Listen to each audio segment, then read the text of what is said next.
ಜೀವನದ ಕಲ್ಯಾಣಕ್ಕಾಗಿ, ಜೀವನದ ಪರಿವರ್ತನೆಗಾಗಿ, ಜೀವನದ ಸಾರ್ಥಕತೆಗಾಗಿ ನಾವೆಲ್ಲ ಜೀವನ ದರ್ಶನ ಆಧ್ಯಾತ್ಮ ಪ್ರವಚನವನ್ನ ಶ್ರವಣ ಮಾಡ್ತಾ ಇಂದು 3ನೇ ದಿನದಲ್ಲಿ ಮುಂದುವರಿತಾ ಇದ್ದೇವೆ. ನಿನ್ನೆಯ ಪ್ರವಚನದಲ್ಲಿ ತಮಗೆಲ್ಲ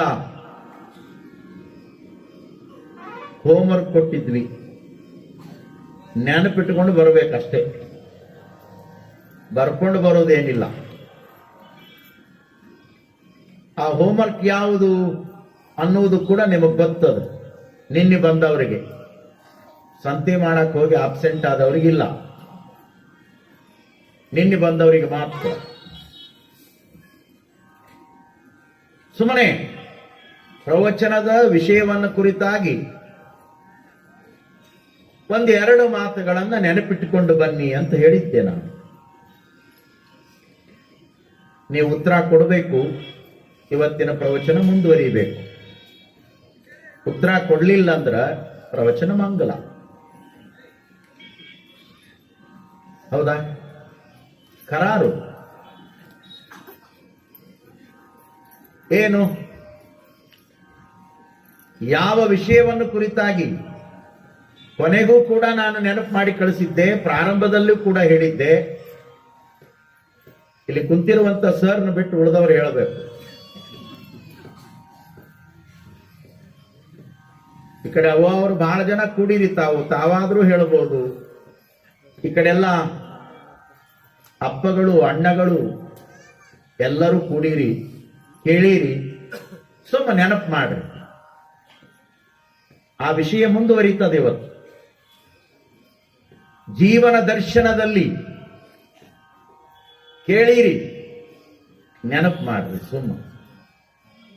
ಮತ್ತೆ ನನಗೆ ನೆನಪಾಗಬೇಕಲ್ಲ, ನೀವು ನೆನಪು ಮಾಡಿದ್ರೆ ನೆನಪಾಗ್ತದೆ.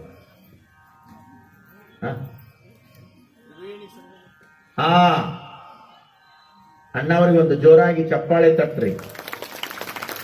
ಕೊನೆಗೆ ತ್ರಿವೇಣಿ ಸಂಗಮರ ನೆನಪದ ಅಲ್ಲ.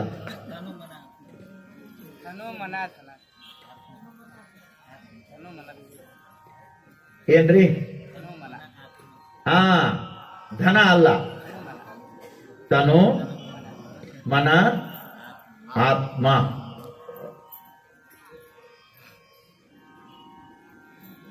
ಮೂರು ನದಿಗಳು ಸೇರಿದ್ದು ಅದು ತ್ರಿವೇಣಿ ಸಂಗಮ. 3 ತತ್ವದಿಂದ ಕೂಡಿದ್ದು ಇದು ಕೂಡಲ ಸಂಗಮ. ಇಲ್ಲಿ ತನು ಇದೆ, ಮನ ಇದೆ, ಆತ್ಮ ಇದೆ. ಬಾಡಿ, ಮೈಂಡ್ ಅಂಡ್ ಸೋಲ್, ಇದು ಸಂಗಮ. ಇದು ತ್ರಿವೇಣಿ ಸಂಗಮ, ಇದು ಕಪ್ಪಡಿ ಸಂಗಮ, ಇದು ಕೂಡಲ ಸಂಗಮ. ಈ ಕಾಯವೇ ಅದು ಕೂಡಲ ಸಂಗಮ. ಈ ಕಾಯದಲ್ಲಿ ಇರುವಂತ ಆ ಚೈತನ್ಯವೇ ಕೂಡಲ ಸಂಗಮ ದೇವ. ಅವ ಅಲ್ಲೇ ಅದಾನಂತ ತಿಳ್ಕೋಬೇಡ್ರಿ, ಅವ ಇಲ್ಲೇ ಅದಾನ. ಅವ ಇರೋತನ ನಮ್ಮ ನಿಮ್ಮ ಆಟ ನಡೀತದ. ಅವ ಹೋದ ಮೇಲೆ ಆಟ ನಡೆಯೋದಿಲ್ಲ. ಕಣ್ಣಿದ್ದರೂ ಕಾಣೋದಿಲ್ಲ, ಕಿವಿ ಇದ್ದರೂ ಕೇಳೋದಿಲ್ಲ, ಬಾಯಿದ್ದರೂ ಮಾತಾಡೋದಿಲ್ಲ, ದೇಹವಿದ್ದರೂ ಕೆಲಸ ಮಾಡೋದಿಲ್ಲ, ಕಾಲಿದ್ದರೂ ನಡೆಯೋದಿಲ್ಲ. ಯಾವುದು ನೋಡ್ತಿತ್ತೋ, ಯಾವುದು ನುಡಿತಿತ್ತೋ, ಯಾವುದು ಕೇಳ್ತಿತ್ತೋ, ಯಾವುದು ಕೆಲಸವನ್ನ ಮಾಡ್ತಿತ್ತೋ, ಯಾವುದು ನಡೆದಾಡ್ತಿತ್ತೋ ಅದು ದೇಹವನ್ನ ಬಿಟ್ಟು ಹೋಗ್ಯಾದ. ಅದೇ ದೇವ, ಅದೇ ಕೂಡಲ ಸಂಗಮ ದೇವ. ಅದನ್ನು ತಿಳಿಸಿದವರೇ ಕೊಡೇಕಲ್ಲದ ಬಸವಣ್ಣನವರು. ಆತ್ಮತತ್ವದ ಅರಿವನ್ನ ಮೂಡಿಸಿ, ಇದು ಬಯಲಿನಿಂದ ಕೂಡಿರುವಂತಹ ತತ್ವ, ಒಂದು ದಿನ ಬಯಲೊಳಗ ಬಯಲಾಗ್ತದೆ ಅನ್ನುವಂತ ಅರಿವನ್ನ ಮಾಡಿಕೊಟ್ಟವರೇ ಈ ನೆಲದ ಪುಣ್ಯ ಮೂರ್ತಿಗಳಾಗಿರುವಂತಹ ಕೊಡೇಕಲ್ಲದ ಬಸವಣ್ಣನವರು.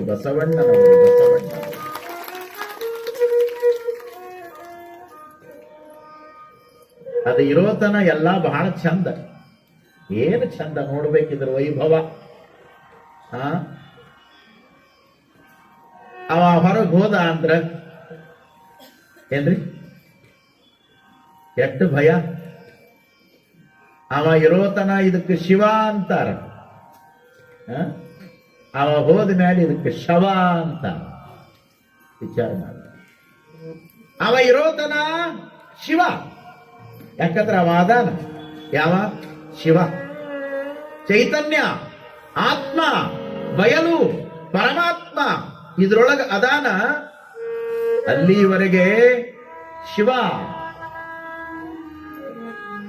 ಒಳಗಿರುವ ಶಿವ ಬಯಲಿಗೆ ಬಯಲಾಗಿ ಹೋದ ಮೇಲೆ ಇದಕ್ಕ ಶವ ಅಂತಾರ. ಮುಟ್ಟ್ಯಾರ, ತಟ್ಟ್ಯಾರ, ಎಲ್ಲಾ ಮಾಡ್ಯಾರ. ಒಳಗಿರವ ಹೋದ ಅಂದ್ರ ಇದನ್ನು ಮುಟ್ಟಾಕಿ ಹೆದರ್ತಾರ. ಅವ ಇರೋತನ ಇದು ಸ್ವಾಮಿ ಆಗ್ತದ, ಗುರು ಆಗ್ತದ, ಜಗದ್ಗುರು ಆಗ್ತದ, ಗೌಡ ಆಗ್ತದ, ಸಾಹುಕಾರ ಆಗ್ತದ, ಮಂತ್ರಿ ಆಗ್ತದ, MLA ಆಗ್ತದ, MP ಆಗ್ತದ, ಮೆಂಬರ್ ಆಗ್ತದ, ಊರು ಹಿರಿಯ ಆಗ್ತದ. ಅವ ಇರೋತನ ಗೌಡಶಾನಿ ಆಗ್ತಾಳ, ಸಾಹುಕಾರ್ತಿ ಆಗ್ತಾಳ, ಏನೆಲ್ಲ ಆಗ್ತಾಳ. ಅವ ಇರೋತನ. ಅವ ಹೋದ ಮೇಲೆ ಗೌಡ ಗೌಡ ಆಗಿರಂಗಿಲ್ಲ, ಸಾಹುಕಾರನಾಗಿರೋದಿಲ್ಲ. ಒಂದ್ ವೇಳೆ ಅಪ್ಪಿ ತಪ್ಪಿ ಬೆಂಗಳೂರಾಗ ಹೋತು ಅಂದ್ರ ಇಲ್ಲಿರೋ ಮಂದಿ ಅಂತಾರ, ಅದು ಹೆಣ ಯಾವಾಗ ಬರ್ತದ್ರಿ? ಗೌಡ ಯಾವಾಗ ಬರ್ತಾನಂತಾರೆ? ಹೆಣ. ನಿನ್ನ ಮೈಯೊಳಗ ನೆಣ ಇರೋತನ ನೀನು ಏನೆಲ್ಲ ಆ ಚೈತನ್ಯದ ವಸ್ತು ಹೋಯಿತು ಅಂದ್ರೆ ಇದು ಶವ. ಹಕ್ಕಿಗೂಡು ಬಿಟ್ಟ ಮೇಲೆ ಗೂಡಿಗೇನು ಬೆಲೆ ಇದೆ?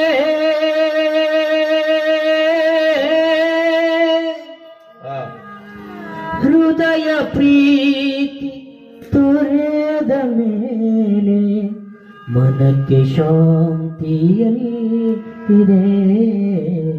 ಮನಕ್ಕೆ ಶಾಂತಿಯಲ್ಲಿದೆ.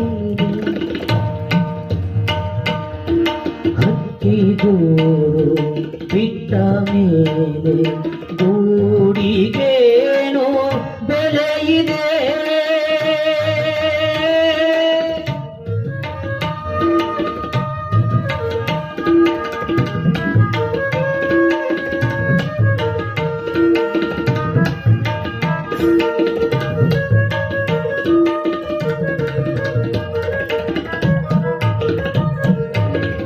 ನನ್ನದೇನು ನಿನ್ನದೇನು ಯಾರದೇನು ಜಗದಲ್ಲಿ?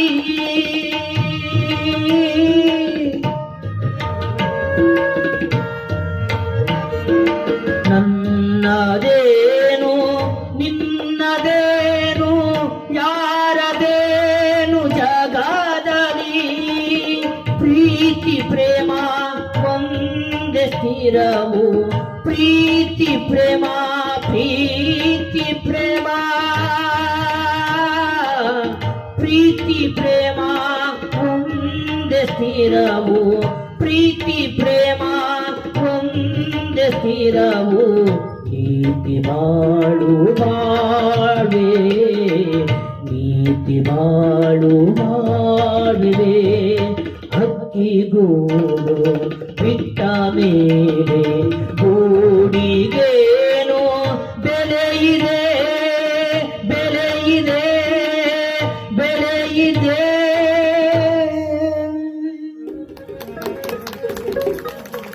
ಅಂತುರೇಶ ಅನ್ನುವಂತ ಕವಿ ಈ ಗೀತೆಯನ್ನ ರಚನೆ ಮಾಡಿದಾನೆ. ಅದು ನನ್ನ ಮುಂದೆ ಕೂತ್ಕೊಂಡ ಇದು ನನ್ನ ಮುಂದೆ ರಚನೆ ಆಗ್ಯದ ಗೀತೆ. ಇವರೇನ ಹಾಡ್ತಾರಲ್ಲ, ಅಂತೂರು ಬೆಂತೂರು ಅಂತ ಬರ್ತದೆ ಗದಗಿನ ಹತ್ರ. ಅಲ್ಲೊಂದು ಹಿರೇಮಠ ಅದ. ಆ ಹಿರಿಯ ಮಠದ ಮರಿದೇವರು ಕುಮಾರ ದೇವರು ಅಂತ ಹೇಳಿ ಅವರು ಅಂಕಿತವನ್ನ ಅಂತೂರೇಶ ಅಂತ ಇಟ್ಟುಕೊಂಡಾರ. ಇದು ರಚನೆ ಆದಾಗ ನನ್ನೆದುರಿಗೆ ಕುಂತ ಬರೆದು ಇದನ್ನು ತೋರಿಸಿ ಹೌದನಿಸ್ಕೊಂಡಾರ. ಅದನ್ನ ಇವರು ಹಾಡಾಕತ್ಯಾರ.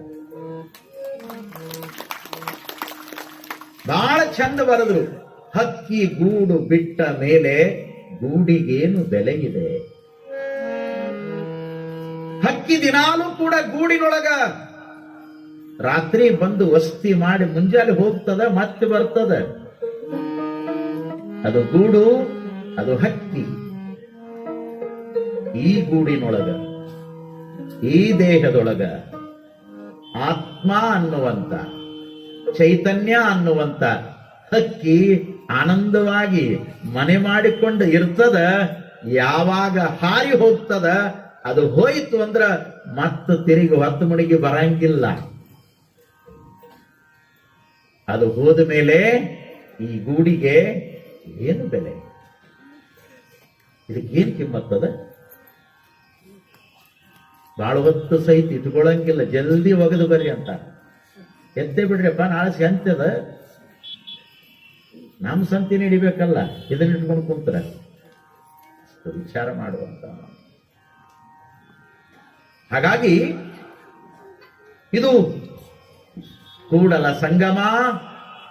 ಈ ಕೂಡಲ ಸಂಗಮದೊಳಗಿರುವಂತ ಚೈತನ್ಯವೇ, ಪರಮಾತ್ಮವೇ, ಅದು ದೇವ.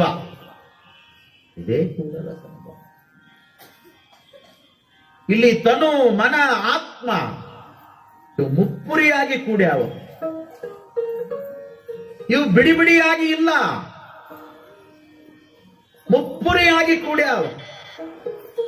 ಇವು ಕೂಡಿದ್ದೇ ಈ ಕಾಯವಾಗಿ, ಜೀವವಾಗಿ, ಭಾವವಾಗಿ, ಬದುಕಾಗಿ, ಬೆಳಕಾಗಿ ಮನುಷ್ಯನಿಗೆ ಮೌಲ್ಯವನ್ನು ತಂದಾವ, ಕಿಮ್ಮತ್ತನ್ನು ತಂದಾವ. ಅದಕ್ಕಾಗಿನೇ ಅಪ್ಪ ಅವರು ಬಹಳ ಚಲೋ ಒಂದು ಮಾತು ಹೇಳ್ಯಾರ. ಕೂಡಲ ಸಂಗಮ ದೇವನ ಒಲಿಸ ಬಂದ ಪ್ರಸಾದ ಕಾಯವ ಕೆಡಿಸಲಾಗ. ಈ ಕಾಯ ಎದಕ್ಕಾಗಿ ಜಗತ್ತಿಗೆ ಬಂದದೆ? 84 ಲಕ್ಷ ಜೀವರಾಶಿಗಳಲ್ಲಿ ವಿಶೇಷವಾಗಿರುವಂತ ಅರಿವನ್ನ ಪಡೆದುಕೊಂಡು ಬಂದಿರುವಂತ ಈ ಜೀವನ ಎದಕ್ಕಾಗಿ ಬಂದಿದೆ ಅನ್ನುವುದನ್ನ ಬಸವಣ್ಣನವರು ಒಂದು ಸಾಲಿನ ವಚನದೊಳಗೆ ನಮಗೆ ಅಪ್ಪಣೆ ಕೊಟ್ಟಾರ. ಕೂಡಲ ಸಂಗಮ ದೇವನ ಒಲಿಸುವ ಸಲುವಾಗಿ ಇದು ಬಂದದ. ಬರೇ ಮನಿ ಕಟ್ಟಾಕ, ಮಠ ಕಟ್ಟಾಕ, ರೊಕ್ಕ ಗಳಸಾಕ, ಬ್ಯಾಂಕಿನೊಳಗ ಬ್ಯಾಲೆನ್ಸ್ ಇಡಾಕ, ಜಗಳ ಮಾಡಾಕ, ಗುದ್ದಾಡಾಕ, ಬಡದಾಡಾಕ, ನಾನು ನನ್ನದು ನನ್ನಿಂದಲೇ ಅನ್ನುವಂತ ಅಹಂಕಾರದ ಮಾತು ಮಾತಾಡಾಕ ಇದು ಬಂದಿಲ್ಲ. ಹಂಗ ತಿಳ್ಕೊಂಡಿದ್ರ ಅದು ಅಜ್ಞಾನ, ಅದು ಅವಿವೇಕ. ಸುಜ್ಞಾನದ ಮಾತನ್ನು ಹೇಳ್ತಾರೆ ಅಪ್ಪ ಅವರು, ಬಸವಣ್ಣನವರು. ಕೂಡಲ ಸಂಗಮ ದೇವನ ಒಲಿಸುವ ಸಲುವಾಗಿ ಬಂದದ. ಅವನ ಒಲುಮೆಯಾಗಬೇಕು, ಅವನ ಕೃಪೆಯಾಗಬೇಕು, ಅವನ ಕಾರುಣ್ಯ ಆಗಬೇಕು. ಅವನ ಕಾರುಣ್ಯ ಆದಾಗ ಈ ಜೀವನಕ್ಕೊಂದು ಸದ್ಗತಿ, ಈ ಜೀವನಕ್ಕೊಂದು ಬೆಲೆ, ಹಿಮ್ಮತ್ತು, ಈ ಜೀವನದ ಸಾರ್ಥಕತೆ.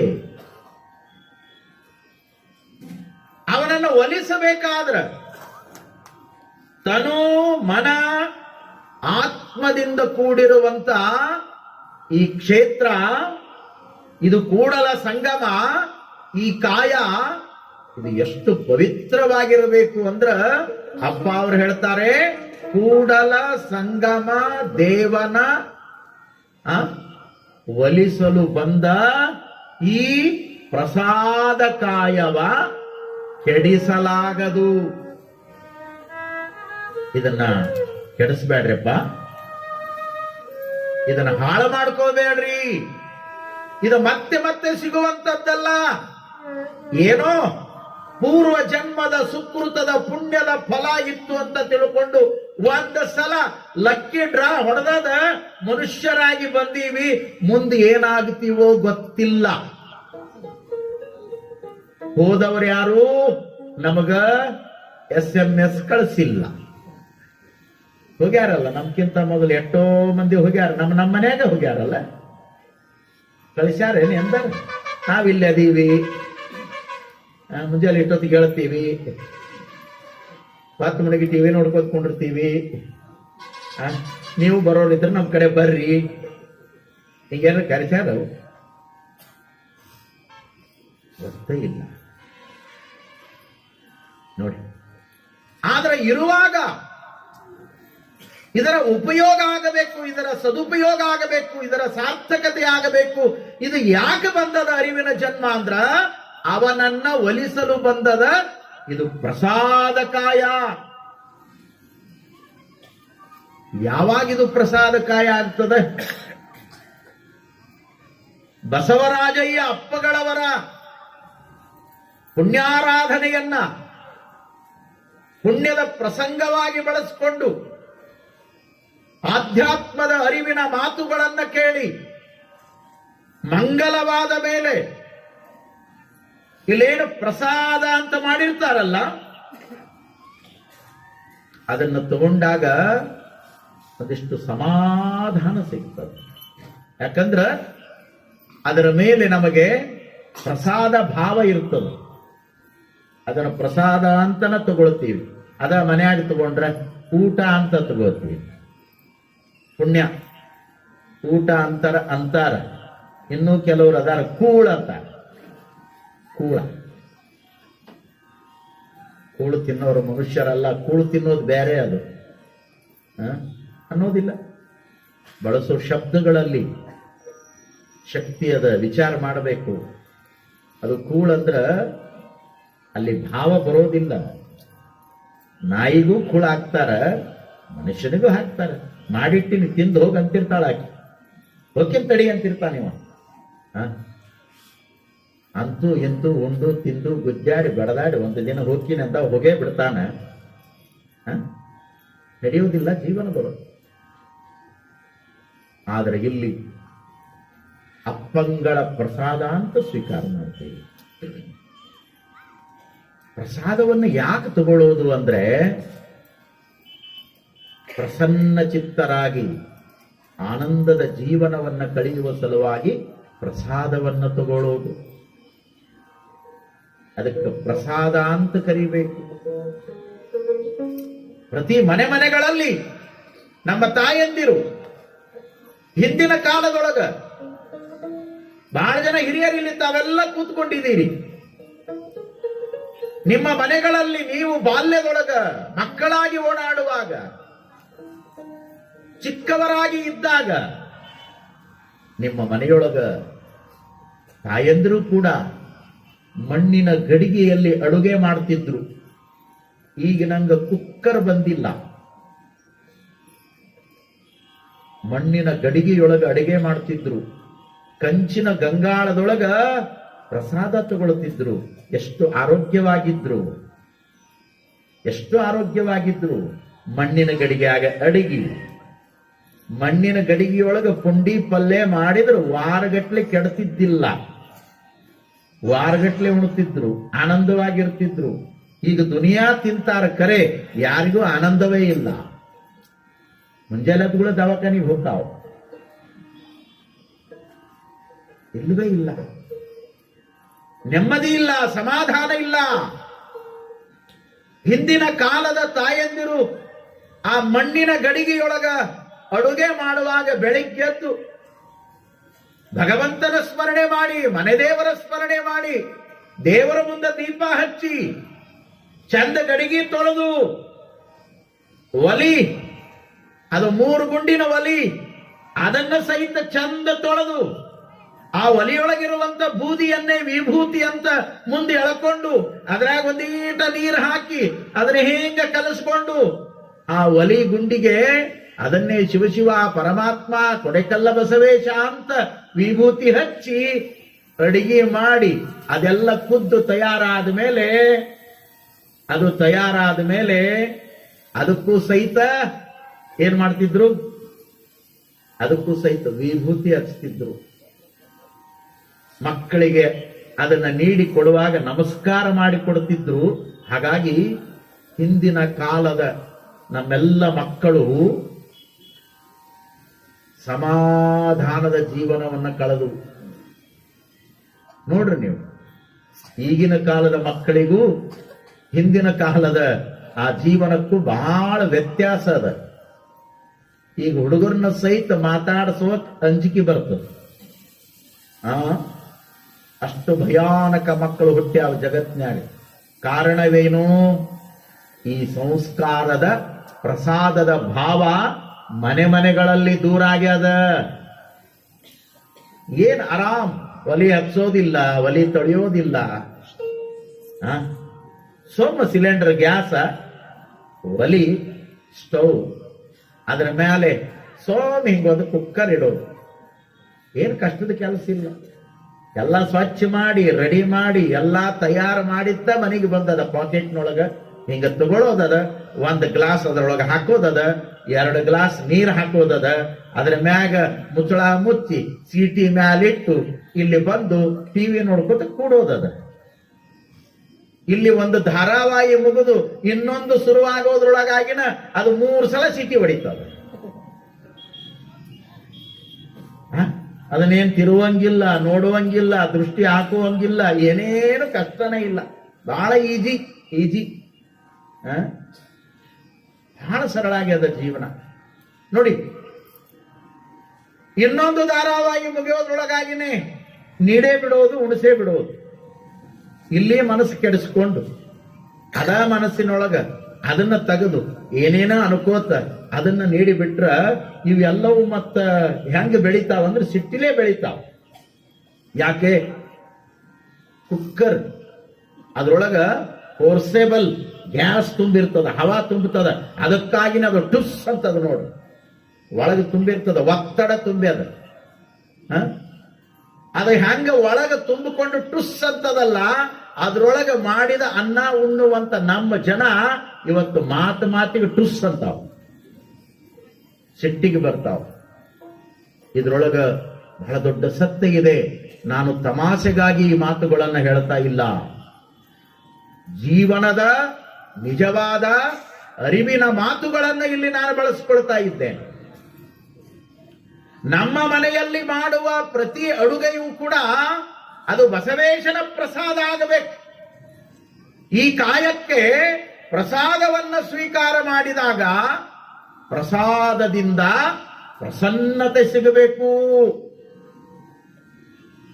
ಬಹಳ ಜನ ಮನೆ ಗ್ವಾಡಿಗೆ ಬರೀತೀರಿ, ಆ ದೇವರು ಪ್ರಸನ್ನ, ಈ ದೇವರು ಪ್ರಸನ್ನ. ಅದು ಗ್ವಾಡಿಗೆ ಬರೆಯೋದಲ್ಲ, ನಿನ್ನೊಳಗ ಪ್ರಸನ್ನ ಆಗಬೇಕು. ಅದೇನು ಗ್ವಾಡಿ ಓದ್ತದೆ? ಸುಮ್ಮ ಬರೆಯೋದಂಗ. ನೀನು ಪ್ರಸನ್ನನಾಗಬೇಕು.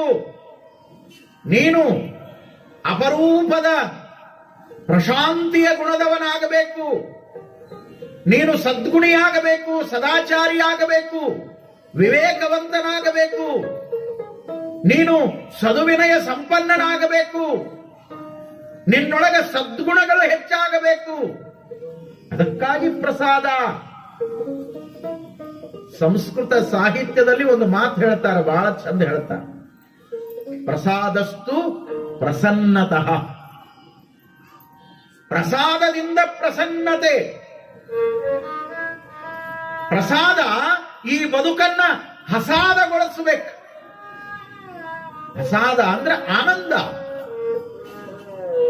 ನೆಮ್ಮದಿ, ಸಮಾಧಾನ, ಸಂತೃಪ್ತಿ, ಇವೆಲ್ಲವೂ ಕೂಡ. ಅದಕ್ಕಾಗಿ ಇದು ಪ್ರಸಾದ ಕಾಯವಾಗಬೇಕು. ಇದು ಪರಮಾತ್ಮನಿಗೆ ಅರ್ಪಿತವಾಗಬೇಕು. ಅದಕ್ಕಾಗಿನೇ ಅಪ್ಪ ಅವರು ಹೇಳಿದ್ರು, ಕೂಡಲ ಸಂಗಮ ದೇವನ ಒಲಿಸ ಬಂದ ಪ್ರಸಾದ ಕಾಯವ ಕೆಡಿಸಲಾಗದು. ಇದನ್ನು ಕೆಡಿಸ್ಕೋಬೇಡ್ರಪ್ಪ. ಇದು ಒಲಿಸಲು ಬಂದಿರುವಂತ ಪ್ರಸಾದ ಕಾಯಾದ, ಇದನ್ನು ಕೆಡಿಸ್ಕೋಬ್ಯಾಡ್ರಿ. ವಿಚಾರ ಮಾಡಿ, ಇವತ್ತಿನ ಕಲಿಗಾಲದ ಅಂಚಿನಲ್ಲಿ ಬಾಳುವಂತ ಮಾನವರ ಬದುಕು ಎಷ್ಟು ಕೆಟ್ಟು ಹೋಗ್ಯದ ಅನ್ನೋದನ್ನ ವಿಚಾರ ಮಾಡಿ. ಬಹಳಷ್ಟು ಕೆಟ್ಟು ಹೋಗಿಬಿಟ್ಟದ. ವಿಚಿತ್ರವಾದ ವ್ಯಸನಗಳಿಗೆ, ಚಟಗಳಿಗೆ ಈ ಬದುಕು ಹಾಳಾಗಿ ಹೊಂಟದ. ಇದು ಬೆಲೆ ಬಾಳುವಂತ ಬದುಕು, ಇದು ಅಮೂಲ್ಯವಾಗಿರುವಂತಹ ಬದುಕು. ಇದಕ್ಕೆ ಬೆಲೆ ಕಟ್ಟಲಿಕ್ಕೆ ಆಗೋದಿಲ್ಲ. ಆದರೆ ಭಗವಂತ ಈ ಬೆಲೆಯುಳ್ಳ ಬದುಕನ್ನ ಕೊಟ್ಟ ಮೇಲೆ ಈ ಬೆಲೆಯನ್ನ ಮನುಷ್ಯ ಉಳಿಸ್ಕೊಳ್ಬೇಕು, ಕೆಡಿಸ್ಕೋಬಾರದು. ಇದ್ರೊಳಗ ಪ್ರಸನ್ನತೆ, ಪ್ರಸಾದ, ಸದ್ಗುಣ, ಸುಜ್ಞಾನ, ಸದ್ಭಕ್ತಿ, ಸದ್ಧರ್ಮ, ಸದ್ವಿಚಾರ ಇವೇ ಇದ್ರೊಳಗಿರಬೇಕೇ ವಿನಃ ಇದ್ರೊಳಗ ದುರ್ಗುಣ, ದುರ್ಭಾವ, ದುಚ್ಚಟ, ದುರ್ವ್ಯಸನ, ದುರ್ಭಾವ ಇದ್ರೊಳಗ ತುಂಬಬಾರದು. ಅಂದ್ರೆ ಇದಕ್ಕ ಮರ್ಯಾದೆ ಸಿಗ್ತದ, ಇದಕ್ಕೆ ಬೆಲೆ ಸಿಗ್ತದ, ಇದಕ್ಕೆ ಗೌರವ ಸಿಗ್ತದ. ಅವ ಅಂತಾನ, ಬಹಳ ಚಲೋ ಕಳಿಸಿಕೊಟ್ಟಿದ್ದೆ, ಬಹಳ ಚಲೋ ಬಂದಿದಿ, ನಿನಗ ರ್ಯಾಂಕ್ ಕೊಡ್ತೀನಿ ಅಂತ ಅವ ಸಿಕ್ಕ ಹಾಕ್ತಾನ, ಕಳಿಸಿಕೊಟ್ಟ. ಇಲ್ಲ ಅಂದ್ರೆ ಫೇಲ್ ಮಾಡಿ ಒಗಿತಾನ. ಅದ ಕ್ಲಾಸ್ನಾಗ ಇರ್ಬೇಕು, ಮತ್ತೆ ತಿರ್ಗಾ ಮುರುಗ. ವಿಚಾರ ಮಾಡುವ ಮಾತು ನೋಡ್ರಿ. ಒಬ್ಬ ಹೆಂಡತಿ ಗಂಡನಿಗೆ ಬಹಳ ಕಿರಿಕಿರಿ ಕೊಟ್ಟು ಒಂದು ಕಿಮ್ಮತ್ತಿನ ತ್ರಿಜೂರಿ ತರಿಸಿದ್ಲು. ತ್ರಿಜೂರಿ ಅಂದ್ರೆ ಗೊತ್ತಾಗತ್ತಲ್ಲ, ತರಿಸಿದ್ಲು. ಅವ್ರ ಮನ್ಯಾಗ ಅದು ತಂದಾರ, ಇವ್ರ ಮನ್ಯಾಗ ಇದು ತಂದಾರ, ನೀವೇನ್ ತಂದೀರ್, ನೀವೇನ್ ಮಾಡಿ, ಒಂದರ ತಗೊಂಡು ಬರ್ರಿ. ಅವ ಪಾಪ ಅಲ್ಲೇ ಇಲ್ಲೇ ಕಷ್ಟಪಟ್ಟು ಒಂದು ತ್ರಿಜೂರಿ ತಂದ.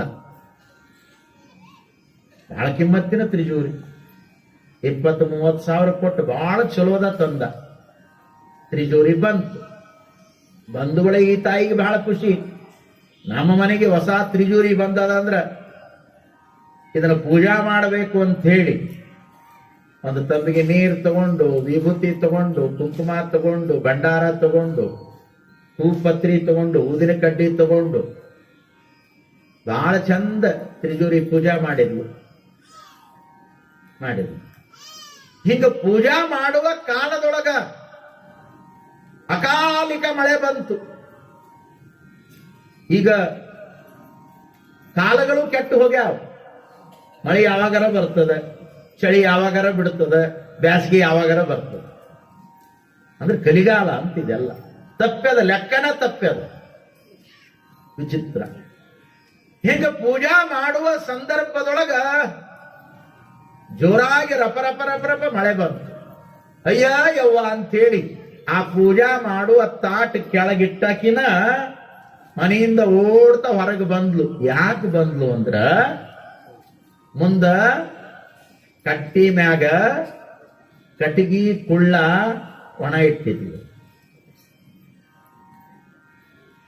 ಇನ್ನು ಮಳೆಯೊಳಗೆ ತೊಯ್ದು ಹೋಗ್ತಾವಂತ ಅವಸರಲೇ ದೊಡ್ಡ ಪುಟ್ಟಿ ತಗೊಂಡು ಕಟ್ಟಿಗಿ ಕುಳ್ಳ ಆ ಪುಟ್ಟಿಯೊಳಗೆ ತುಂಬಿಕೊಂಡು ಗಡಬಡಿಸಿ ಒಳಗೆ ಬಂದಾಕಿನ ಸೀದಾ ತಂದ ಅವನ ತ್ರಿಜೂರಿಯಾಗಿಟ್ಲ. ಏನ್ರಿ, ಕಟ್ಟಿಗೆ ಕೊಳ್ಳ ತಗೊಂಡು ಏನ್ ಮಾಡಿದ್ಲು, ತ್ರಿಜೂರಿಯೊಳಗಿಟ್ಲು. ತ್ರಿಜೂರಿಯೊಳಗಿಟ್ಲು ಒಂದುಗಳೇ ತಾವೆಲ್ಲ ನಗ್ತೀರಿ. ಯಾಕೆ ನಗ್ತೀರಿ? ಹೇಳ್ರಿ. ಎಂತ ಬುದ್ಧಿಗೇಡಿ ಇರಬೇಕು, ಎಂತ ಅಜ್ಞಾನಿ ಇರಬೇಕು. ತ್ರಿಜೂರಿಯಾಗಿ ಯಾರಾದ್ರೂ ಕಟ್ಟಿಗೆ ಕೊಳ್ಳಿ ಇಡ್ತಾರ? ಎಂತ ಮಳ್ಳಿರ್ಬೇಕು. ಅದ್ರೊಳಗ ಪೀತಾಂಬರ ಇಡಬೇಕು, ಚಲೋ ಬೆಳೆ ಬಾಳುವಂತ ಆಭರಣಗಳನ್ನು ಇಡಬೇಕು, ಚಲೋ ಕಾಗದ ಪತ್ರ ಇಡಬೇಕು.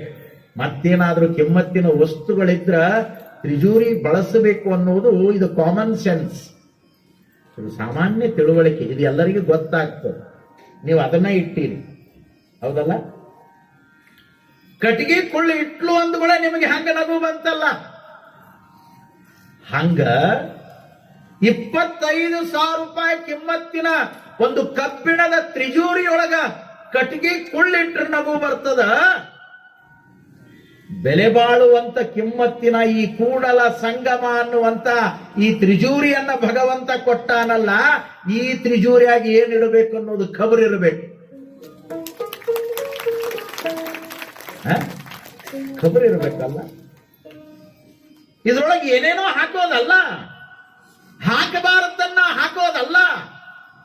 ಅವನ ಹೊಟ್ಯಾಗ 9 ತಿಂಗಳಿತ್ತು, ಭೂಮಿಗೆ ಬಿತ್ತಿ ನೀ ಬದುಕಬೇಕು ಅಂತ ಅವ ಸೃಷ್ಟಿಕರ್ತ ಅವನ ಎದ್ಯಾಗ ಹಾಲು ಕೊಟ್ಟಾನ, ಅಮೃತ ಕೊಟ್ಟಾನ, ಪ್ರಸಾದ ಕೊಟ್ಟಾನ. ಅಂತ ಪ್ರಸಾದ ಕುಡಿದು ನಿನ್ನ ಜೀವನ ಆರಂಭ ಆಗ್ಯದಂದ ಮೇಲೆ ಮುಂದ ದೇವರು ಮಾಡಿಟ್ಟ ಅಡುಗೆಯ ಪ್ರಸಾದವನ್ನೇ ಉಂಡು ನೀನು ಮುಕ್ತಾತ್ಮನಾಗಬೇಕೇ ವಿನಃ ದುಶ್ಚಟಗಳನ್ನ ಇದರೊಳಗೆ ತುಂಬಿ ನಿನ್ನ ಬದುಕನ್ನ ನರಕ ಮಾಡ್ಕೋಬಾರದು. ಇವತ್ತಿನವರೆಗೆ ಎಮ್ಮೆ, ಆಕಳ, ಆಡು ಹುಲ್ಲು ಬಿಟ್ಟು, ಮೇವು ಬಿಟ್ಟು ಇನ್ನೊಂದನ್ನ ತಿಂದಿಲ್ಲ. ಅವು ಸಾಮಾನ್ಯ ಪ್ರಾಣಿಗಳು, ಸಾಮಾನ್ಯ ಪ್ರಾಣಿಗಳು. ಅರಿವಿನ ಜನ್ಮಕ್ಕೆ ಬಂದು ತಿಳಿತದ, ಗೊತ್ತಾಗ್ತದ, ಇದನ್ನ ಮಾಡಬಾರದು, ಇದು ಕೆಟ್ಟ ಅಂತ ಗೊತ್ತಿದ್ರು ಕೂಡ ಮತ್ತೆ ತಪ್ಪಿ ತಪ್ಪಿ ತಪ್ಪಿ ಇದ್ರೊಳಗ ಕೆಟ್ಟದ್ದನ್ನ ಹಾಕೊಂಡು ಇದನ್ನ ಹಾಳು ಮಾಡ್ಕೋತಿಯಲ್ಲ. ಅವ ಅಂತಾನ, ಏನು ಕಿಮ್ಮತ್ತಿನ ತ್ರಿಜೂರಿ ಕೊಟ್ಟೀನಿ, ಈ ತ್ರಿಜೂರಿಯಾಗ ಆಕಿ ಕಟ್ಟಿಗೆ ಕೊಳ್ಳಿಟ್ಟಂಗ ಇವು ಏನೇನೋ ಇಟ್ಕೊಳ್ತಾವಲ್ಲ ಅಂತ ತಿಳ್ಕೊಂಡು ಅವ ನಮ್ಮನ್ನ ನೋಡಿ ನಗುತ್ತಾನ, ದುಃಖ ಪಡ್ತಾನ. ಬೆಲೆಯುಳ್ಳ ಬದುಕಿದು, ಇದು ಮೌಲ್ಯದ ಬದುಕು, ಇದು ಆಧ್ಯಾತ್ಮದ ಬದುಕು, ಇದು ಅರಿವಿನ ಬದುಕು. ಆ ಅರಿವಿನಿಂದ ಈ ಬದುಕನ್ನ ಬಳಸಿಕೋ.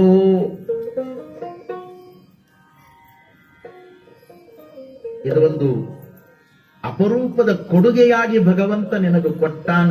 ತನು, ಮನ ಮತ್ತು ಆತ್ಮಗಳ ಸಂಗಮವಾಗಿರುವಂತ ಈ ಜೀವನವನ್ನ ಕೊಟ್ಟಾನ.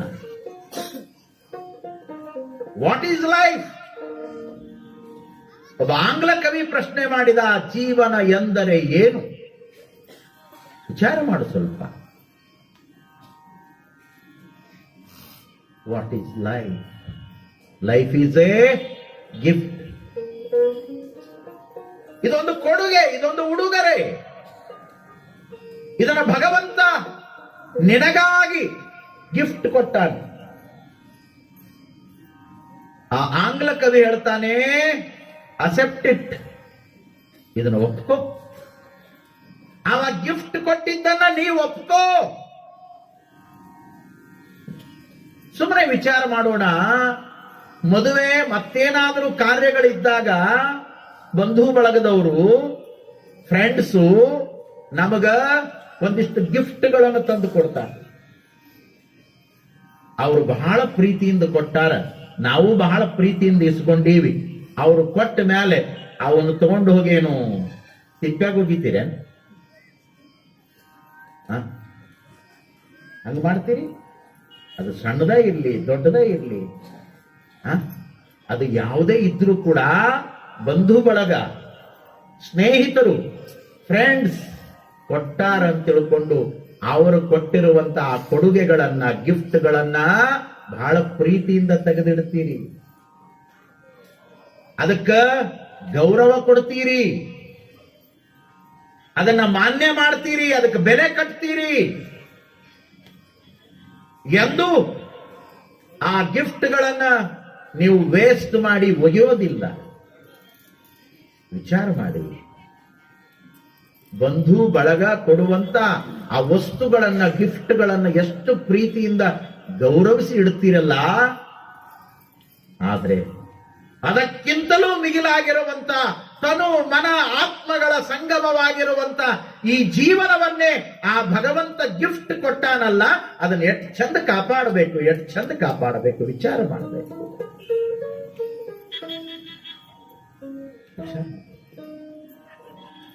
ಇದು ಮತ್ತೆ ಮತ್ತೆ ಸಿಗುವಂತದ್ದಲ್ಲ. ಅದಕ್ಕಾಗಿನೇ ನಮ್ಮ ಮಹಾನುಭಾವರು ಹೇಳ್ತಾರೆ, ದುರ್ಲಭಂ ತ್ರಯಮೇವೈತತ್. ಎಷ್ಟು ಚಲೋ ಮಾತು ಹೇಳ್ತಾರೆ. ದುರ್ಲಭಂ ತ್ರಯಮೇವೈತತ್. ದುರ್ಲಭದಾವ ಮೂರು, ತ್ರಯಮೇವೈತತ್. ಯಾವ್ಯಾವು? ಮನುಷ್ಯತ್ವಂ, ಮುಮುಕ್ಷತ್ವಂ, ಮಹಾಜನ ಶ್ರಮಾಶ್ರಯ. ಇವು ಮೂರು ಕೂಡ ಬಹಳ ದುರ್ಲಭ ಈ ಜಗತ್ತಿನೊಳಗ. ಮೊದಲನೇದು ಮನುಷ್ಯತ್ವಂ. ನಾವೇನು ಮನುಷ್ಯರಾಗಿ ಹುಟ್ಟಿ ಬಂದೀವಿ, ಇದು ಬಹಳ ದುರ್ಲಭ ಅದ.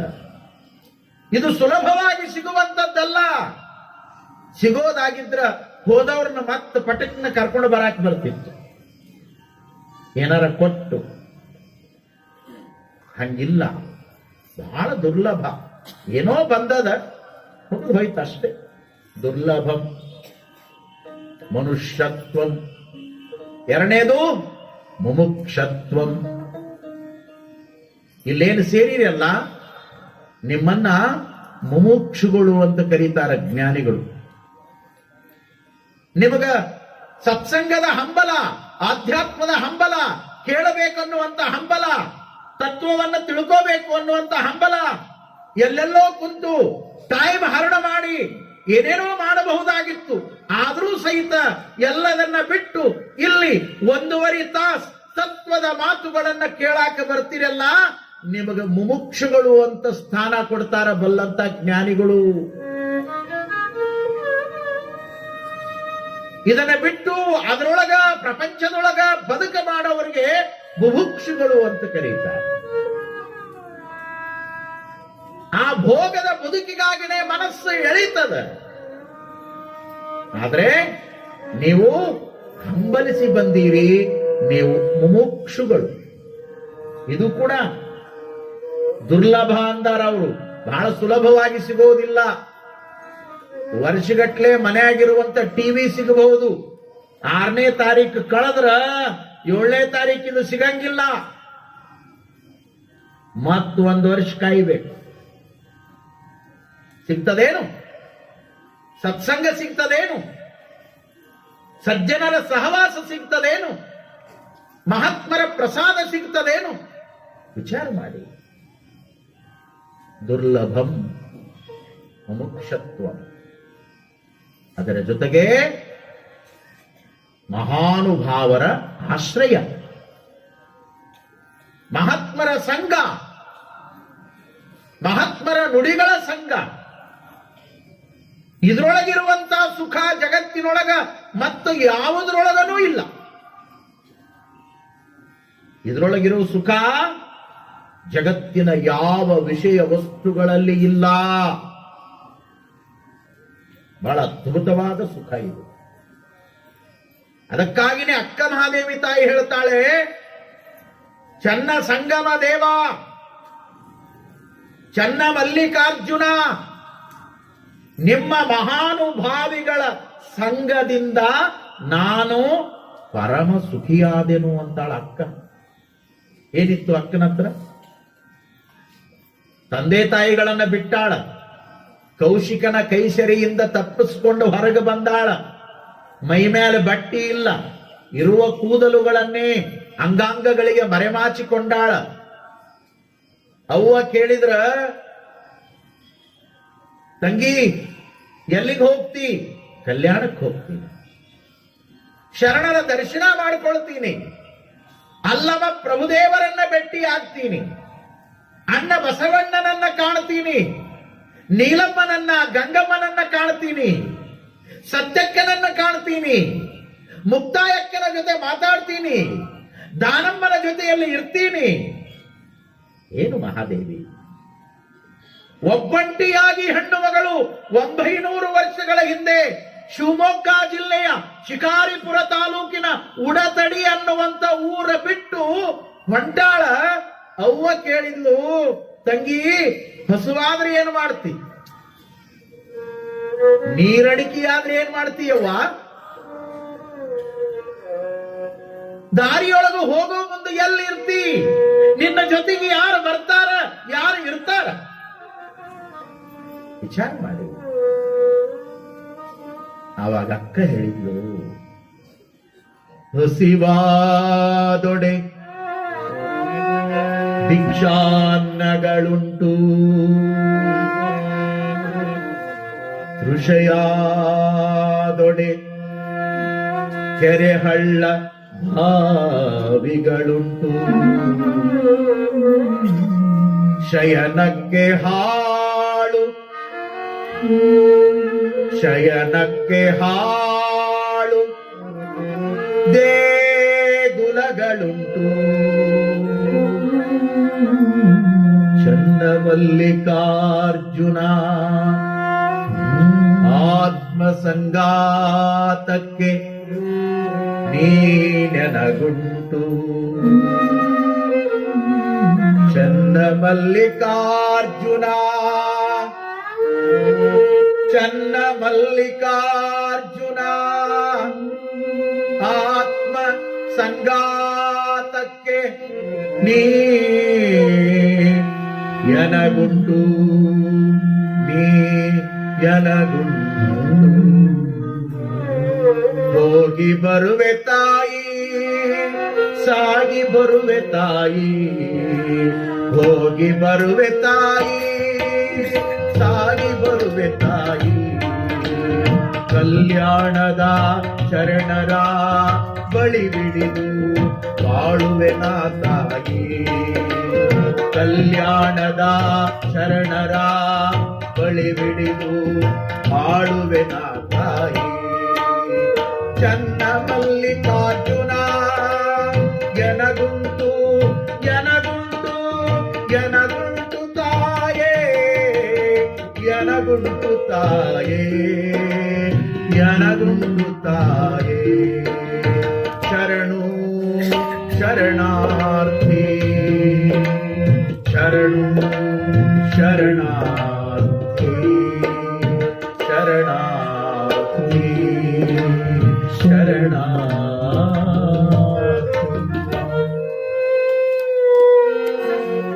ಶಿವಾಯಿತು ಅಂದ್ರೆ 4 ಮನೆಗಳಲ್ಲಿ ಭಿಕ್ಷೆ ಬಿಡ್ತೇನೆ. ಕಾರಣ ಹಸಿವು ಪ್ರಕೃತಿಯ ಸಹಜವಾದ ಧರ್ಮ.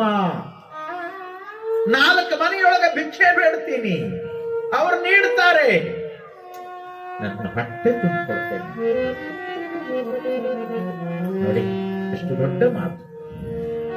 ತೃಷಯಾದೊಡೆ ಬಾಯಾರಿಕೆ ಆದ್ರೆ, ನೀರಡಿಕೆಯಾದ್ರೆ ಕೆರೆ ಹಳ್ಳ ಬಾವಿಗಳನ್ನ ಭಗವಂತ ಮಲ್ಲಿಕಾರ್ಜುನ ಈ ನೆಲದ ಮೇಲೆ ನಿರ್ಮಾಣ ಮಾಡ್ಯಾನ. 2 ಬೊಗಸಿ ನೀರು ಕುಡಿತೀನಿ, ತೃಷೆಯನ್ನ ಹಿಗ್ಗಿಸಿಕೊಳ್ತೀನಿ. ನೋಡಿ, ಶಯನಕ್ಕೆ ಬಾಳು ದೇಗುಲಗಳು, ವಿಶ್ರಾಂತಿಗಾಗಿ ಮಲಗುವ ಸಲುವಾಗಿ ಎಲ್ಲೆಲ್ಲೋ ಬಾಳು ದೇವಾಲಯಗಳಿದ್ದಾವ. ಆ ಶಬ್ದ ಬಹಳ ಚೆನ್ನಾಗಿದೆ, ವಿಚಾರ ಮಾಡಬೇಕು. ಹಾಳ ಬಿದ್ದ ದೇವಾಲಯ, ಯಾಕಂದ್ರ ಅಲ್ಲಿಗೆ ಮಂದಿ ಬರಂಗಿಲ್ಲ, ಮಂದಿ ಕಾಟ ಇರಂಗಿಲ್ಲ. ಅಂತ ಹಾಳು ದೇಗುಲದಲ್ಲಿ ನಾನು ಮಲಗಿಕೊಂಡು ಜೀವನ ಮಾಡ್ತೀನಿ. ಒಬ್ಬಂಟಿಯಾಗಿರುವಂತ ಅಕ್ಕ ಈ ಮಾತುಗಳನ್ನು ಹೇಳ್ತಾಳ. ವಿಚಾರ ಮಾಡುವ ಮಾತು. 900 ವರ್ಷಗಳ ಕಳೆದರೂ ಕೂಡ ಹೆಣ್ಣು ಕುಲದ ಕಣ್ಮಣಿಯಾಗಿ, ವಿರಾಗಿಣಿಯಾಗಿ, ತ್ಯಾಗಿಣಿಯಾಗಿ, ವಚನ ತರಂಗಿಣಿಯಾಗಿ, ಶಿವಯೋಗಿಣಿಯಾಗಿ ಅಕ್ಕ ನಿತ್ಯ ಸ್ಮರಣೆಯ ವಸ್ತು ಆಗ್ಯಾಳ. ಯಾಕಂದ್ರ ಆ ತಾಯಿ ಮಾಡಿದ ತ್ಯಾಗಕ್ಕಾಗಿ. ಸುಮ್ಮನೆ ನೆನಪು ಮಾಡ್ಕೊಳ್ಳಂಗಿಲ್ಲ ನಾವ್ಯಾರು. ವಿಚಾರ ಮಾಡುವ ಮಾತು. ಜೊತೆಗೆ ಯಾರು ಇರ್ತಾರಂತ ಕೇಳ್ತೀಯಲ್ಲವಾ? ನನ್ನೊಟ್ಟಿಗೆ ನನ್ನೊಳಗೆ ಇರುವಂತ ಪ್ರಾಣಲಿಂಗ ಸ್ವರೂಪನಾಗಿರುವಂತ, ಬಯಲು ಮೂರ್ತಿ ಆಗಿರುವಂತ, ಆತ್ಮತತ್ವದ ಚೈತನ್ಯವಾಗಿರುವಂತ ಚನ್ನಮಲ್ಲಿಕಾರ್ಜುನನಿದ್ದಾನೆವ್ವ. ನನಗೆ ಅಂಜಿಕೆ ಇಲ್ಲ, ನನಗೆ ಭಯವಿಲ್ಲ, ನನಗೆ ಭಕ್ತಿಯ ಬೆಳಕಿದೆ, ಮುಕ್ತಿಯ ಮಾರ್ಗ ಇದೆ. ಏನು ಜೀವನ, ಏನು ನಮ್ಮ ಶರಣರು. ಏನು ನಮ್ಮ ಅಧ್ಯಾತ್ಮ? ವಿಚಾರ ಮಾಡಬೇಕು ನಾವೆಲ್ಲ. ಅಕ್ಕನಂತ ಅಕ್ಕ ಇಂಥ ಅಪರೂಪದ ತ್ಯಾಗಕ್ಕೆ ಮುಂದಾಗಿ ಮಹಾಶರಣರ ಸಂಘಕ್ಕೆ ಹಂಬಲಿಸಿ ಬಂದು ಈ ಮಾತನ್ನ ಹೇಳ್ತಾಳ, ಚನ್ನ ಮಲ್ಲಿಕಾರ್ಜುನ, ನಿಮ್ಮ ಶರಣರ ಸಂಘದಿಂದ ನಾನು ಪರಮ ಸುಖಿಯಾದೆನು. ನಮಗೆ ದೊಡ್ಡ ದೊಡ್ಡ ಮನೆ ಇದ್ರೂ ಸುಖ ಇಲ್ಲ, ದೊಡ್ಡ ದೊಡ್ಡ ಕಾರ್ ಇದ್ರೂ ಸುಖ ಇಲ್ಲ, ದೊಡ್ಡ ದೊಡ್ಡ ಅಧಿಕಾರ ಇದ್ರೂ ಸುಖ ಇಲ್ಲ, ಬ್ಯಾಂಕಿನ ತುಂಬಾ ಬ್ಯಾಲೆನ್ಸ್ ಇದ್ರೂ ಸುಖ ಇಲ್ಲ, ಮೈ ತುಂಬಾ ಬಂಗಾರ ಇದ್ರೂ ಸುಖ ಇಲ್ಲ, ಮನೆ ತುಂಬಾ ಆಡು ಕಾಡುಗಳು ಇದ್ರೂ ಕೂಡ ನಮಗ ಸುಖ ಇಲ್ಲ. ವಿಚಾರ ಮಾಡಿ. ಸುಮ್ಮ ಅಂತೀವ್ರಿ ಭೇಟಿಯಾದಾಗ, ಆರಾಮದಿರಿ? ನೋಡ್ರಿ ಆರಾಮ್. ಯಾರು ಆರಾಮಿಲ್ಲ, ಇಲ್ಲ. ಯಾರದಿರಿ? ಸುಮ್ ಹೇಳ್ರಿ ಆರಾಮಿದ್ದವ್ರು. ಒಬ್ಬರ ಕೈ ಎತ್ತಿ, ಅಪ್ಪ ನಾವು ಆರಾಮದೀವ್ರಿ, ಎತ್ತರಿ ಕೈ ಒಬ್ಬರ. ಇಲ್ಲ ಇಲ್ಲ. ಬಹಳ ಕಡೆ ಕೇಳ್ಕೊತಾನ ಬಂದೀನಿ ನಾನು, ಆರಾಮದಿರೇನು ಅಂದ್ರೆ ಸುಮ್ಮ ಲೌಕಿಕ ಅನ್ಬೇಕಾಗ್ಯದ ಭೇಟಿ ಆದಾಗ ಅನ್ನೋದು. ನೋಡ್ರಿ ಬಾ, ಎಲ್ಲಿದ ಆರಾಮ್? ಒಳಗೆ ದಗದಗ ಅದು, ಒಳಗೆ ದಗದಗ ಬಗ ಬಗ ಒಳಗೆ ತುಂಬಿ ಅದ. ಸಮಾಧಾನ ಇಲ್ಲದಂಗ ಬದುಕು ನಡೆದದ.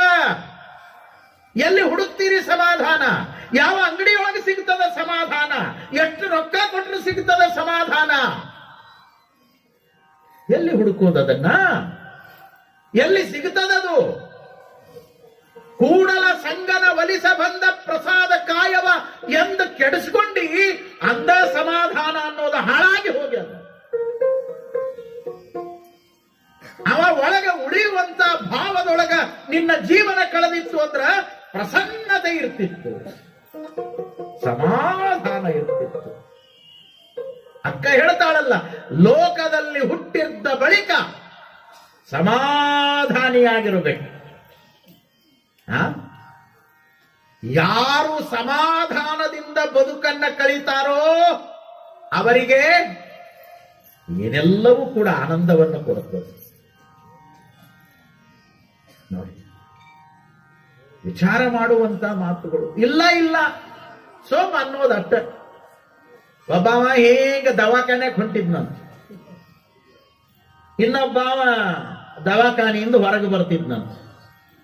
ಇಬ್ರು ಆ ಆಸ್ಪತ್ರೆಯ ಗೇಟಿನೊಳಗೆ ಭೇಟಿ ಆದ್ರಂತ. ನಮಸ್ಕಾರ ರೀ, ಆರಾಮದಿರಿ ಅಂತಂತೀವ. ಅವ ಹ್ಞೂನ್ರಿ ನಮಸ್ಕಾರ ರೀ, ಆರಾಮದಿರಿ. ಎರಡು ಪೇಷಂಟ್, ಇದು ತೋರಿಸ್ಕೊಂಡು ಹೊಂಟದ, ಅದು ತೋರಿಸ್ಕೊಳಕ್ ಹೊಂಟದ. ನಗು ಬರ್ತದಲ್ಲ ಕೇಳಿದ್ರೆ. ಎಂತ ಮಳ್ಳಿರ್ಬೇಕು ಮತ್ತೆ. ನಮ್ಮ ಜೀವನನು ಹಿಂಗ ಅದ ನೋಡ್ರಿ, ಬಾಯಿ ಮಾತಿಗೆ ಆರಾಮ. ಎದಕ್ಕೆ ಬಂತು ಈ ಶಬ್ದ? ಬಹಳ ಜನ ಈ ಶಬ್ದ ಬಳಸ್ತಿರಲ್ಲ, ಆರಾಮ್ ಅಂತ ಬಳಸ್ತೀರಿ. ಎದಕ್ಕೆ ಬಳಸ್ತೀರಿ? ಎಲ್ಲಿಂದ ಬಂತು ಈ ಶಬ್ದ? ಇದು ರಾಮನಿಂದ ಬಂದ ಶಬ್ದ. ಆರಾಮ, ಅದು ಆರಾಮ. ಆರಾಮ ಅದು ಆರಾಮ. ಆರಾಮ ಯಾಕೆ? ಆರಾಮ ಅಯೋಧ್ಯೆಯನ್ನ ಬಿಟ್ಟು ವನವಾಸದೊಳಗಿದ್ರೂ ಕೂಡ ಅವ ಆರಾಮಿದ್ದ, ಅವನಂಗೆ ಇರಬೇಕನ್ನೋದ ಆರಾಮ. ಎಲ್ಲೇ ಇರಲಿ ಸಮಾಧಾನ ಇರಬೇಕು, ನೆಮ್ಮದಿ ಇರಬೇಕು, ತಣ್ಣಗಿರಬೇಕು. ನೆತ್ತಿ ಸುಡುತ್ತಾವ ನಮ್ಮ ಎಲ್ಲ. ನೆತ್ತಿ ಸುಡಬಾರ್ದ್ರಿ. ಹಿರಿಯರು ಒಂದು ಮಾತು ಹೇಳ್ತಿದ್ರು, ಇಲ್ಲೆಲ್ಲ ಯಜಮಾನರು ಕುಂತಾರ, ಅವ್ರಿಗೆಲ್ಲ ಗೊತ್ತಿರೋ ಮಾತು. ಈಗಿನ ಮಂದಿಗೆ ಇದೆಲ್ಲ ಗೊತ್ತಾಗಲ್ಲ. ಈಗಿನ ಮಂದಿ ಮಾತ ಬೇರೆ, ಹಿರಿಯರ ಅನುಭವವೇ ಬೇರೆ. ಹಿರಿಯರು ಮನೆಯೊಳಗ ತಾಯಿಗಳಿರ್ಬೋದು, ತಂದೆಗಳಿರ್ಬೋದು, ಹಿರಿಯರಿರ್ಬೋದು, ಅವ್ರು ಅಂತಿದ್ರು, ತಮ್ಮ ತಲೆ ತಣ್ಣಗಿರ್ಲೋ, ಹಂಗಾಗಿ ತಣ್ಣಗಿರಬೇಕಂತ ವಾರಕ್ಕೊಮ್ಮೆ ಅವ್ವ ಹಳ್ಳೆತ್ತಿಗೆ ಎಣ್ಣೆ ಹಾಕಿ ತಿಕ್ಕಿ ತಿಕ್ಕಿ ಔಡ್ಲೆಣ್ಣೆ ಹಾಕಿ ಬಡಿತಿದ್ಲು. ತಣ್ಣಗಿರ ಔಡ್ಲೆಣ್ಣೆ ಹೋಗ್ಯದ, ಎಲ್ಲ ಎಣ್ಣಿನ ಹೋಗ್ಯಾವ. ಈಗ ಇವು ಬೇರೆ ಎಣ್ಣೆ ಬಂದಾವ. ಇವು ತಲೆಗೆ ಹಾಕೊಳ್ಳವಲ್ರಿ, ಹೊಟ್ಟೆಗೆ ಹಾಕೊಳ್ಳವು. ಎಲ್ಲಿ ತಣ್ಣಗಿರು? ತಾನು ಹಾಳು, ಮನಿತನ ಹಾಳು, ಸಂಸಾರ ಹಾಳು, ಓಣಿ ಹಾಳು, ಊರು ಹಾಳು, ದೇಶ ಹಾಳು, ಎಲ್ಲ ಹಾಳ. ಹಳ್ಳೆತ್ತಿಗೆ ಎಣ್ಣೆ ಹಾಕ್ತಿದ್ಲು ಅವ್ವ. ಚಂದ ಎಣ್ಣೆ ಉಣಿಸ್ ತಿಕ್ಕಿದ್ರ ಆನಂದ. ಆ ಮಗುವಿಗೆ ಎಷ್ಟು ಸಮಾಧಾನ. ಹೋಗಿಬಿಟ್ಟವೆಲ್ಲ ವಾರಕ್ಕೊಮ್ಮೆ ಅಮಾವಾಸ್ಯೆ ಉಣವೆ ಹಿಂಗೆಲ್ಲ ಮಾಡ್ತಿದ್ರಲ್ಲ. ಇದನ್ನು ತಣ್ಣಗಿಟ್ಕೊಳ್ರಿ ಅಂದ್ರ ಅವ್ರು. ಒಬ್ಬ ಹಿಂದಿ ಕವಿ ಹೇಳ್ತಾನ, ಬಹಳ ಚಂದ ಹೇಳ್ತಾನ, ಶಿರ ಟಂಡಾ ಶಿರ ಟಂಡಾ ಪೇಟ್ ನರಂ ಪಾವ್ ಗರಂ. ಹಿಂಗಿರ್ಬೇಕಂತಿದ್ರು. ಹಿಂಗಿದ್ರ ಆರೋಗ್ಯ ಯಾವಾಗಲೂ ಚಲೋ ಇದೆ. ತಲೆ ತಣ್ಣಗಿರಬೇಕು, ಹೊಟ್ಟಿ ನರಂ ಮೃದುವಾಗಿರಬೇಕು, ಗಟ್ಟಿಯಾಗಬಾರದು. ಪಾವ್ ಗರಂ, ಅಂಗಾಲು ಪಾದ ಬೆಚ್ಚಗಿರ್ಬೇಕಂತ. ತಣ್ಣಗಾದಗಳು ಬೂದಿ ತಿಕ್ತಿದ್ರು ಹಿಂದಕ್ಕೆ. ಯಾವ ತಣ್ಣಗಾತ ಮುಗಿದ ಕಥೆಯನ್ನ ತಿಕ್ಬೇಕು. ಪಾದ ತಿಕ್ತಿದ್ರು, ಹೌದಿಲ್ಲ? ಗೊತ್ತದ, ಹಿರಿಯರಿಗೆ ಗೊತ್ತದ. ಬೂದಿ ತೊಗೊಂಡು ತಿಕ್ತಿದ್ರು, ಬೆಚ್ಚಗೆ ಮಾಡ್ತಿದ್ರು. ಕೋಲ್ಡ್ ಆಗಾಕತ್ಯಾವ ತಿಕ್ತಿದ್ರು. ನೋಡಿ ಎಷ್ಟು ಚಂದ ಹೇಳ್ಯಾರಲ್ಲ ಈ ಮಾತು. ಈಗ ಏನಾಗ್ಯದಿದು? ಇದು ಉಲ್ಟಾ ಆಗ್ಯದ ನೋಡ್ರಿ. ಇದು ಥಂಡ ಇರಬೇಕಾಗಿತ್ತು. ತಣ್ಣಗಿರ್ಬೇಕಂದ್ರೆ ಏನು, ಫ್ರಿಜ್ನ ಐಸ್ ತಗೊಂಡು ಇಟ್ಕೋಬೇಕು ಅಂತ ಹೇಳಿವೆ? ಇಲ್ಲ. ವಿಚಾರದಿಂದ, ಆಲೋಚನೆಯಿಂದ, ಜ್ಞಾನದಿಂದ, ತಿಳುವಳಿಕೆಯಿಂದ ಯಾವುದು ಸತ್ಯ, ಯಾವುದು ಮಿಥ್ಯ, ಯಾವುದನ್ನು ಕಟ್ಕೊಂಡು ಬಂದೀವಿ, ಯಾವುದನ್ನು ಇಲ್ಲಿ ಬಳಸ್ತೀವಿ, ಹೋಗೋ ಮುಂದೆ ಏನು ತಗೊಂಡು ಹೋಗ್ತೀವಿ, ಏನೇನು ಇರಬೇಕು ಜೀವನದೊಳಗ ಅನ್ನುವಂತ ಪ್ರಜ್ಞೆಯೊಳಗ ಇದನ್ನ ತಣ್ಣಗಿಟ್ಕೋಬೇಕ್ರಿ. ಹಂಗಿಲ್ಲ. ಈಗ ನಾವು ಎಲ್ಲ ಬಹಳ ಬೆಚ್ಚಗಾಗಿ ಕುಂತಾವ್. ಸುಮ್ಮ ಕುಂತೀವಿ ಅಂತ ಬಹಳ ಚಲೋ, ಎದ್ದಿವಿ ಅಂದ್ರೆ ಬಿದ್ದೀವಿ ನೋಡ್ರಿ ಗದ್ಲಕ್. ಎದ್ದಿವಿ ಶುರುವಾತ ಟೆನ್ಷನ್, ಟೆನ್ಷನ್, ಒತ್ತಡ ಒತ್ತಡ ಒತ್ತಡ, ಮನೋವಿಕಾರ, ಬಹಳ ಗೊಂದಲದ ಗೂಡು ನೋಡಿ. ವಿಚಾರ ಮಾಡುವಂತ ಮಾತುಗಳು. ಇದನ್ನ ತಣ್ಣಗಿಟ್ಕೋಬೇಕು. ಆದ್ರೆ ಉಲ್ಟಾ ಆಗ್ಯದ, ಬೆಚ್ಚಗಾಗ್ಯದ. ಪಾದ ತಣ್ಣಗಾಗ್ಯಾವ. ಯಾಕೆ ಪಾದ ತಣ್ಣಗಾಗ್ಯಾವ? ಬೆಚ್ಚಗಿರ್ಬೇಕು. ಅಡ್ಡಾಡೋದಿಲ್ಲ, ಕಾಯ ಕಷ್ಟ ಇಲ್ಲ. ತಂಬಿಗೆ ತಗೊಂಡು ಹೋದ್ರು ಸಹಿತ ಬೈಕಿನ ಮ್ಯಾಗ ಹೋಗುವಂತ ಮಕ್ಕಳು ಹುಟ್ಟ್ಯಾವ. ಕೆಳಗ ಬೈಕ, ಕೈಯಾಗ ಮೈಕ, ಮೊಬೈಲ. ಅಲ್ಲಿಗೆ ಹೋದಾಗ ಸಹಿತ ತಗೊಂಡು ಹೋಗ್ತಾರೆ ಕೆಲವರು. ಮತ್ತ ನಾಳೆ ಹೋಗಿ ಒಳಗ್ ಕುಂದ್ರ ಮುಂದೆ ಅದನ್ನ ಇಟ್ಟು ಕುಂದ್ರಿಸಿ ಬಿಡೋದು. ಆ ಕಡೆ ಮಾತಾಡ್ಕೊತ ಇದ್ದು ಬಿಡ ಆರಾಮ್ ಒಳಗ ಒಬ್ಬನ. ಅಲ್ಲೇ ಒಂದು ಚಾರ್ಜಿಂಗ್ ಕಲೆಕ್ಷನ್ ಕೊಟ್ಟು ಬಿಡೋದು. ಏನು ಜಗತ್ರಿ, ಏನ್ರಿ ನಮ್ಮ ಜನ, ಏನು ನಮ್ಮ ಹುಡುಗರ, ಏನು ನಮ್ಮ ಜೀವನ. ಇದ ಜೀವನ ದರ್ಶನ. ಏನು ಮಾಡಾಕತ್ತೀವಿ ಅದರ ಅರಿವಿಲ್ಲ, ಎಷ್ಟು ತಪ್ಪಾಕತ್ತೀವಿ ಅದರ ಅರಿವಿಲ್ಲ. ಪ್ರಜ್ಞೆ ತಪ್ಪಿ ಜೀವನ ಮಾಡಿದ್ರ ಅದು ಜೀವನವೇ ಅಲ್ಲ. ಹಾಗಾಗಿ ಇದನ್ನ ಪ್ರಸಾದದ ಮೂಲಕ ಪ್ರಸನ್ನತೆಯಿಂದ ಇಟ್ಟುಕೊಳ್ಳೋದು. ಇದು ಪ್ರಸನ್ನವಾಗಿರಬೇಕು. ಇದು ಶಾಂತಿಯಿಂದ ಕೂಡಬೇಕು. ಈ ಶಾಂತಿಯನ್ನ ಹೊರಗೆ ಎಲ್ಲಿನೂ ಕೂಡ ನಾವು ಹುಡುಕಿ ತರಕ್ಕಾಗಲ್ಲ. ಇದೇ ಮಾತನ್ನ ಅಕ್ಕ ಹೇಳಿದ್ಲು, ಮಹಾನುಭಾವರ ಸಂಘದಿಂದ ನಾನು ಸುಖಿಯಾದೆ. ಎಂತ ಮಾತು. ಏನಿತ್ತು ವಿಚಾರ ಮಾಡಿ. ಅಕ್ಕನ ಬಳಿಯಲ್ಲಿ ಏನೂ ಇಲ್ಲ ಖರೆ, ಆದ್ರೆ ಆ ತಾಯಿ ಹೇಳುವ ಮಾತು ಎಷ್ಟು ದೊಡ್ಡದದ. ನಾನು ಪರಮ ಸುಖಿಯಾದೆ ಅಂತಾಳ. ಬರೇ ಸುಖ ಅಲ್ಲ, ಪರಮ ಸುಖಿಯಾದೆ. ಪರಮ ಸುಖ ಆಗೋದೇ ಅದು ಅದ್ಭುತವಾದ ಜೀವನ. ಹಾಗಾಗಿ ತನು ಮನ ಆತ್ಮಗಳಿಂದ ಕೂಡಿರುವಂತ ಈ ಕೂಡಲ ಸಂಗಮ ಏನಿದೆಯಲ್ಲ, ಇದು ನಿಜವಾದ ಪ್ರಸಾದಕಾಯವಾಗಬೇಕಾದ್ರೆ ಇದಕ್ಕೆ ಮಹಾನುಭಾವರ ಸಂಘವನ್ನ ಮಾಡಿಸಬೇಕು. ಅದರ ಜೊತೆಗೆ ಮುಂದಿನ ಮಾತುಗಳನ್ನು ನಿಮ್ಮೊಟ್ಟಿಗೆ ನಾನು ಹಂಚಿಕೊಳ್ತೇನೆ. ಇದು ಮೂರೂ ಕೂಡಿ ಆಗ್ಯದ. ಒಂದು ತನು, ಮತ್ತೊಂದು ಮನ, ಮತ್ತೊಂದು ಆತ್ಮ. ಇದರೊಳಗೆ ಒಂದಿಲ್ಲ ಅಂದ್ರ ನಡೆಯೋದಿಲ್ಲ. ಇವು ಮೂರೂ ಇದ್ದ ಮೇಲೆ ಈ ಮೂರಕ್ಕೂ ನಾವೇನಾದ್ರೂ ಕೊಡಬೇಕಲ್ಲ. ಯಾವ್ಯಾವುದಕ್ಕೆ ಏನೇನು ಕೊಡಬೇಕು ಅನ್ನೋದೇ ಅದು ಆಧ್ಯಾತ್ಮದ ಜೀವನ ದರ್ಶನ. ತನುವಿಗೆ ಏನನ್ನ ಕೊಡಬೇಕು, ಮನಸ್ಸಿಗೆ ಏನನ್ನ ಕೊಡಬೇಕು, ಆತ್ಮಕ್ಕೆ ಏನನ್ನ ಕೊಡಬೇಕು ನಾವು ಜೀವನದೊಳಗ. ಬಹಳ ಜನರಿಗೆ ತನು ಅಂದ್ರೆ ಇದೇನು ಕಣ್ಣಿಗೆ ಕಾಣ್ತದಲ್ಲ, ಇದು ಒಂದೇ ಅನ್ನೋದು ಬಹಳ ಜನರಿಗೆ. ಇದ್ರೊಳಗೆ ಇನ್ನು ಎರಡು ಅದಾವ ಅನ್ನುವಂತ ಅರಿವೇ ಬಹಳ ಜನರಿಗಿಲ್ಲ. ಯಾಕಂದ್ರೆ ಶರಣ ಸಂತರ ಬಳಿಗೆ ಹೋಗಿಲ್ಲ, ಆಧ್ಯಾತ್ಮದ ವಿಚಾರಗಳನ್ನ ಕೇಳಿಲ್ಲ, ಆಧ್ಯಾತ್ಮ ಏನು ತಿಳಿಸಿಕೊಡ್ತದ ಅನ್ನುವಂತ ಪ್ರಜ್ಞೆ ಇಲ್ಲದವರಿಗೆ ಕಣ್ಣಿಗೆ ಕಾಣುವಂತ ಈ ಫಿಸಿಕಲ್ ಬಾಡಿ ಮಾತ್ರ ಕಾಣುತ್ತದೆ ವಿನಃ ಇದರೊಳಗಿದ್ದ ಅರಿವು ಗೊತ್ತೇ ಆಗಲ್ಲ.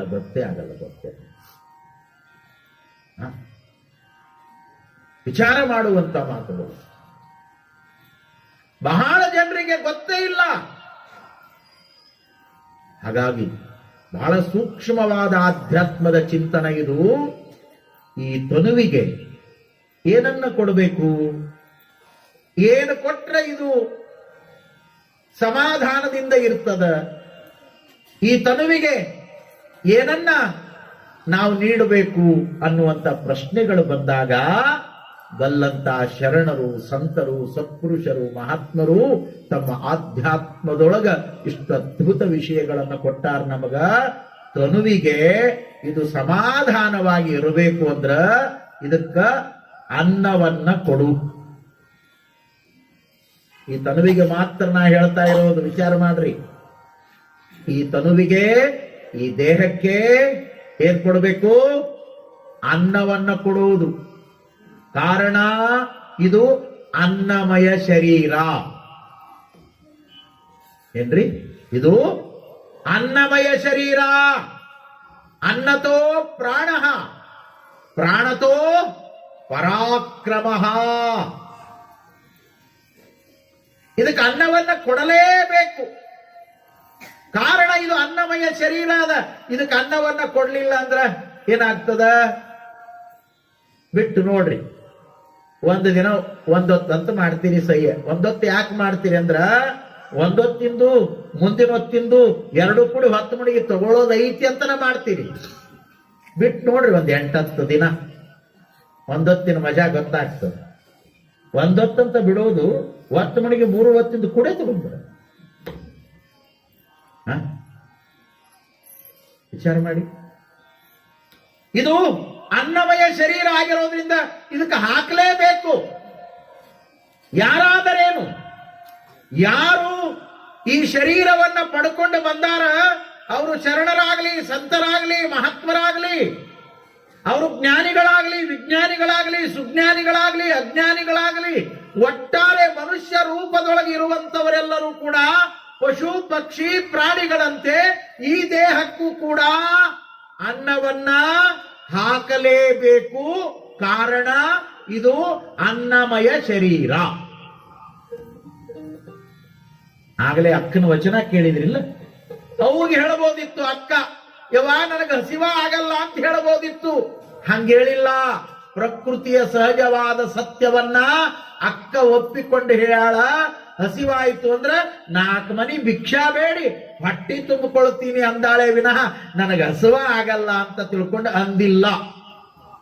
ಇದು ಪ್ರಕೃತಿಯನ್ನ ಜೀವನದ ಸಂಸ್ಕೃತಿಯಾಗಿ ಬಳಸಿಕೊಂಡವರು ನಮ್ಮ ಶರಣರು, ಸಂತರು, ಮಹಾತ್ಮರು. ಪುರಂದರದಾಸರಂತ ದಾಸರು ಹೇಳಿದ್ರು, ಎಲ್ಲಾರು ಮಾಡೋದು ಹೊಟ್ಟೆಗಾಗಿ, ಗೇಣು ಬಟ್ಟೆಗಾಗಿ. ಒಪ್ಪುಕೊಂಡಾರ. ಇಲ್ಲೇ ಸಗರನಾಡಿನ ಸತ್ಪುರುಷನಾಗಿ, ಆದ್ಯ ವಚನಕಾರನಾಗಿ, ನೈಗಿಯ ಕಾಯಕವನ್ನ ಮಾಡಿ,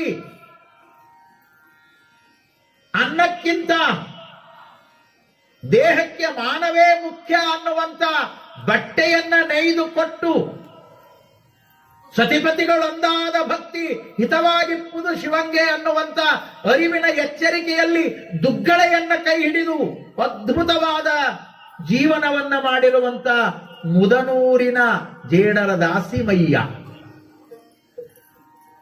ಎಷ್ಟು ಚಂದ ಒಂದು ವಚನ ಹೇಳ್ತಾರೆ. ಹ ಎಷ್ಟು ಚಂದ ಹೇಳ್ತಾರ್ರಿ. ವಿಚಾರ ಮಾಡುವಂತ ಮಾತುಗಳನ್ನು ಹೇಳ್ತಾರ. ಒಡಲುಗೊಂಡವ ಹಸಿವ, ಒಡಲುಗೊಂಡವ ಹುಸಿವ. ಒಡಲು ಅಂದ್ರೆ ಹೊಟ್ಟೆ. ಒಡಲನ್ನ ಕಟ್ಟಿಕೊಂಡು ಹೊಟ್ಟೆಯನ್ನ ಇಟ್ಟುಕೊಂಡು ಯಾರ್ಯಾರು ನಾವು ಜಗತ್ತಿಗೆ ಬಂದೀವಿ, ಸಣ್ಣ ಇರುವೆಯಿಂದ ಹಿಡ್ಕೊಂಡು ಆನೆಯಂತ ದೊಡ್ಡ ಪ್ರಾಣಿಯವರೆಗೆ ಏನು ಜೀವ ಜಂತುಗಳದಾವ, ಅದು ಅಮೀಬಾ ಇರಬಹುದು, ಅದು ಆನೆ ಇರಬಹುದು, ಅದು ಇರುವೆ ಇರಬಹುದು, ಅದು ಆನೆ ಇರಬಹುದು. ಏನೆಲ್ಲ ಪಕ್ಷಿ ಪ್ರಾಣಿಗಳನ್ನ ಈ ಸೃಷ್ಟಿಯಲ್ಲಿ ನಾವು ನೋಡ್ತೇವೆ, ಎಲ್ಲದಕ್ಕೂ ಕೂಡ ಆಹಾರ ಬೇಕು. ಹಾಗೇನೆ ಮನುಷ್ಯನಿಗೂ ಕೂಡ ಈ ತನುವಿಗಾಗಿ, ಈ ಶರೀರಕ್ಕಾಗಿ ಆಹಾರ, ಅನ್ನ, ಪ್ರಸಾದ ಅದು ಬೇಕೇ ಬೇಕು. ಎಷ್ಟು ಚಂದ ಹೇಳಿದ್ರಲ್ಲ, ಒಡಲುಗೊಂಡವ ಹಸಿವ, ಒಡಲುಗೊಂಡವ ಹುಸಿವ. ಹೊಟ್ಟಿ ಇದ್ದ ಮೇಲೆ ಹಸಿವಾಗ್ತದ.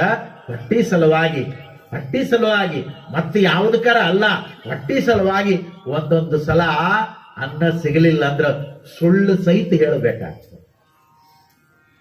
ದಾಸಿಮಯ್ಯ ಹೇಳ್ತಾನ್ರಿ, ಹುಸಿವ ಎದಕ್ಕೆ? ಹೊಟ್ಟಿ ಸಲುವಾಗಿ.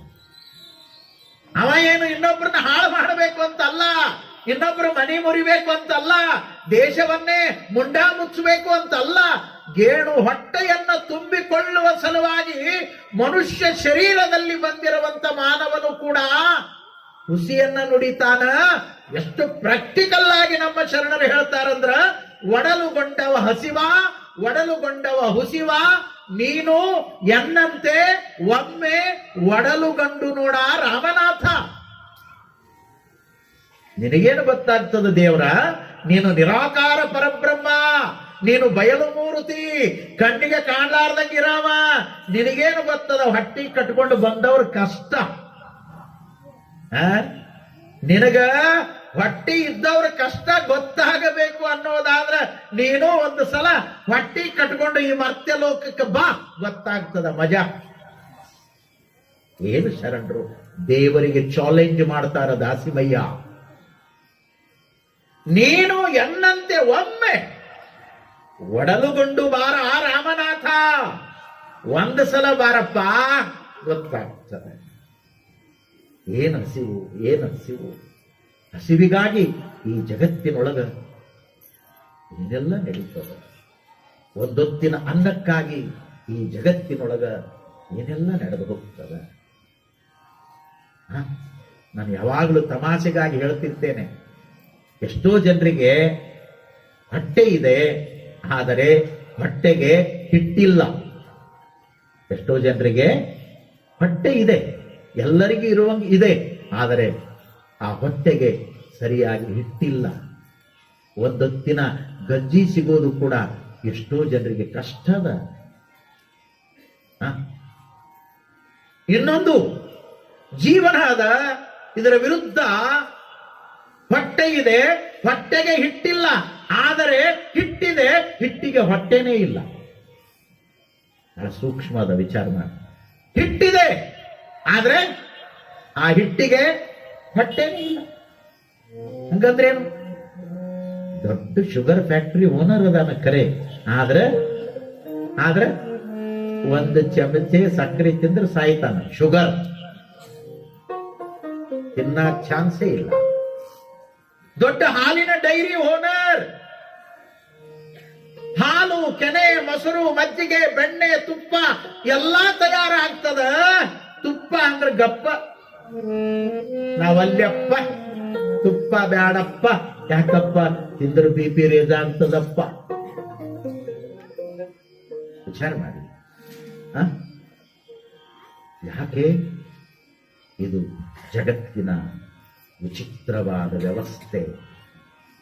ಹೊಟ್ಟೆ ಇದೆ, ಹೊಟ್ಟೆಗೆ ಹಿಟ್ಟಿಲ್ಲ. ಹಿಟ್ಟಿದೆ, ಹಿಟ್ಟಿದ್ದರೂ ಹೊಟ್ಟೆ ಇಲ್ಲ. ಶರಣರು ಎಷ್ಟು ಸತ್ಯವನ್ನ ಸಾರಿದ್ರು. ಈ ತನುವಿಗೆ ಅನ್ನವನ್ನ ಕೊಡಲೇಬೇಕು ಅಂತ ನಮ್ಮ ಶರಣರು, ಸಂತರು, ಮಹಾತ್ಮರು ಒಪ್ಪ್ಯಾರ. ಅದಕ್ಕಾಗಿ ಈ ತನುವಿಗೆ ಏನನ್ನ ಕೊಡಬೇಕು ಅಂದ್ರ ಅನ್ನಮಯ ಶರೀರ ಆಗಿರೋದ್ರಿಂದ ಅನ್ನವನ್ನ ಕೊಡು. ಮತ್ತ ಹ್ಯಾಂಗ ಕೊಡಬೇಕು ಅನ್ನೋದು ಕೂಡ ಒಂದು ಕ್ರಮ ಅದ. ಹೊಟ್ಟೆ ಐತೆ ಅಂತ ತಿಳ್ಕೊಂಡು ಹಾಕಿದ್ದ ಕೆಲವ್ರು ಹಂಗಿರ್ತಾರ್ರಿ. ಹಾಕೋದು ಹಂಗ ಗಿರಣಿಗೆ ಹಾಕಿದಂಗ ಹಾಕೋದು. ಅದಕ್ಕೂ ಧರ್ಮಶಾಸ್ತ್ರದೊಳಗ ದಾರಿ ತೋರಿಸ್ಯಾರ ಬಲ್ಲವರು. ಹಿತಭುಕ್ ಮಿತಭುಕ್ ಋತುಭುಕ್ ಸಂಸ್ಕೃತದ ಶಬ್ದಗಳಿವು. ಎಷ್ಟು ಚಂದ ಹೇಳ್ತಾರೆ. ಹಿತಭುಕ್ ಹಿತವಾಗಿ ಊಟ ಮಾಡು, ಮಿತಭುಕ್ ಮಿತವಾಗಿ ಊಟ ಮಾಡು, ಋತುಭುಕ್ ಋತುವರಿತು ಊಟ ಮಾಡು. ಚಳಿಗಾಲದಾಗ ಏನು ಉಣ್ಬೇಕು ಅದನ್ನ ಉಣ್ಣು, ಮಳೆಗಾಲದಾಗ ಏನು ಉಣ್ಬೇಕು ಅದನ್ನ ಉಣ್ಣು, ಬೇಸಿಗೆ ಕಾಲದೊಳಗೆ ಏನು ಉಣ್ಬೇಕು ಅದನ್ನ ಉಣ್ಣು. ಈ 3 ಕಾಲಕ್ಕ ನೀ ಉಣ್ಣೋದನ್ನ ಅವ ಈ ಭೂಮಿ ಮ್ಯಾಗ ಎಲ್ಲಾ ರೆಡಿ ಮಾಡಿಟ್ಟಾನ. ನೀ ಏನು ಕಸರತ್ತು ಮಾಡೋದಿಲ್ಲ. ನಾವು ಮಾಡೋದೇನದರಿ? ಏನ್ ಮಾಡ್ತೀವಿ? ಏನ್ ನಮ್ಮ ಕಸರತ್ನಾಗ ನಡೀತದೇನೆ ಎಲ್ಲ? ಬ್ಯಾಸಗಿ ಬಂತು, ಶಿವರಾತ್ರಿ ಬಂತು ಅಂದ್ರೆ ಏನು ಪುಣ್ಯಾತ್ಮ ಅವ ದೇವ್ರ. ಅವನನ್ನು ಕುಂತಾಗ ನಿಂತಾಗ ಉಣ್ಣುವಾಗ ವ್ಯವಹಾರ ಮಾಡುವಾಗ ಬಾಳುವಾಗ ಬದುಕುವಾಗ ಸಂಸಾರ ಮಾಡುವಾಗ ಶಿವಪೂಜೆಯನ್ನ ಮಾಡುವಾಗ ಎಲ್ಲಾ ಸಂದರ್ಭದೊಳಗೂ ಕೂಡ ಅವನ ಸ್ಮರಣೆ ನಮ್ಮೊಳಗಿರಬೇಕು. ಯಾಕಂದ್ರ ಅಷ್ಟು ದೊಡ್ಡ ಉಪಕಾರ ಮಾಡ್ಯಾನವ. ಮಾಡಿಲ್ಲ? ಸುಮ್ಮನೆ ಒಂದೆರಡು ಉದಾಹರಣೆ ಕೊಡ್ತೀನಿ. ಬ್ಯಾಸಗಿ ಬಂತು, ಅವಾಗ ಅನ್ನ ಕಡಿಮೆ ಹೋಗ್ತದ, ಊಟ ಕಡಿಮೆ ಹೋಗ್ತದ. ಯಾಕ? ದಾಹ ಹೆಚ್ಚಾಗ್ತದ, ನೀರಡಿಕೆ ಹೆಚ್ಚಾಗ್ತದ, ಲಿಕ್ವಿಡ್ ಇವನ್ನ ತಗೋಬೇಕನ್ನಿಸ್ತದ, ತಣ್ಣಂದು ಕುಡಿಬೇಕನ್ನಿಸ್ತದ.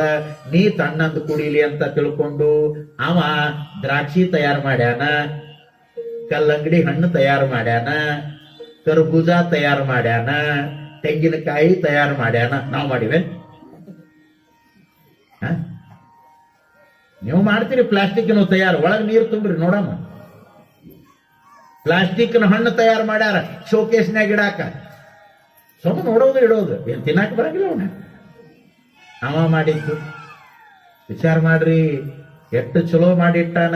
ಏನು ದ್ರಾಕ್ಷಿ ಹಿಂಗ ಸುಮ್ಮನೆ ಒಳಗಿಟ್ಕೊಂಡ್ರೆ ಪಟ್ನ ಹೊಡಿತದ, ತಣ್ಣಗಾಗ್ತದ, ನೀರು ಬರ್ತದ, ರುಚಿ ಸ್ವಾದ ಗ್ಲುಕೋಸ್ ಎನರ್ಜಿ ಎಲ್ಲ. ಒಂದು ದ್ರಾಕ್ಷಿ ಇವು ಬ್ಯಾಸಿಗೆ ಫುಡ್ಗಳನ್ನು ತಯಾರು ಮಾಡ್ಯಾನ ನೋಡ್ರಿ. ಈಗೇನು 12 ತಿಂಗಳನ್ನು ಸಿಗಂಗ ನಾವು ಮಾಡ್ಕೊಡ್ಕೊಂತೀವಿ. ಅದಕ್ಕೆ ಅವು ಸ್ವಾದಿಲ್ಲ ಏನಿಲ್ಲ. ಯಾವಾಗಾರ ತಿಂತಾವ, ಜಡ್ಡು ಬರ್ಸ್ಕೊಂಡು ಕುಂಡಿರ್ತಾವ, ಮತ್ತೆ ಮಾಡೋದು.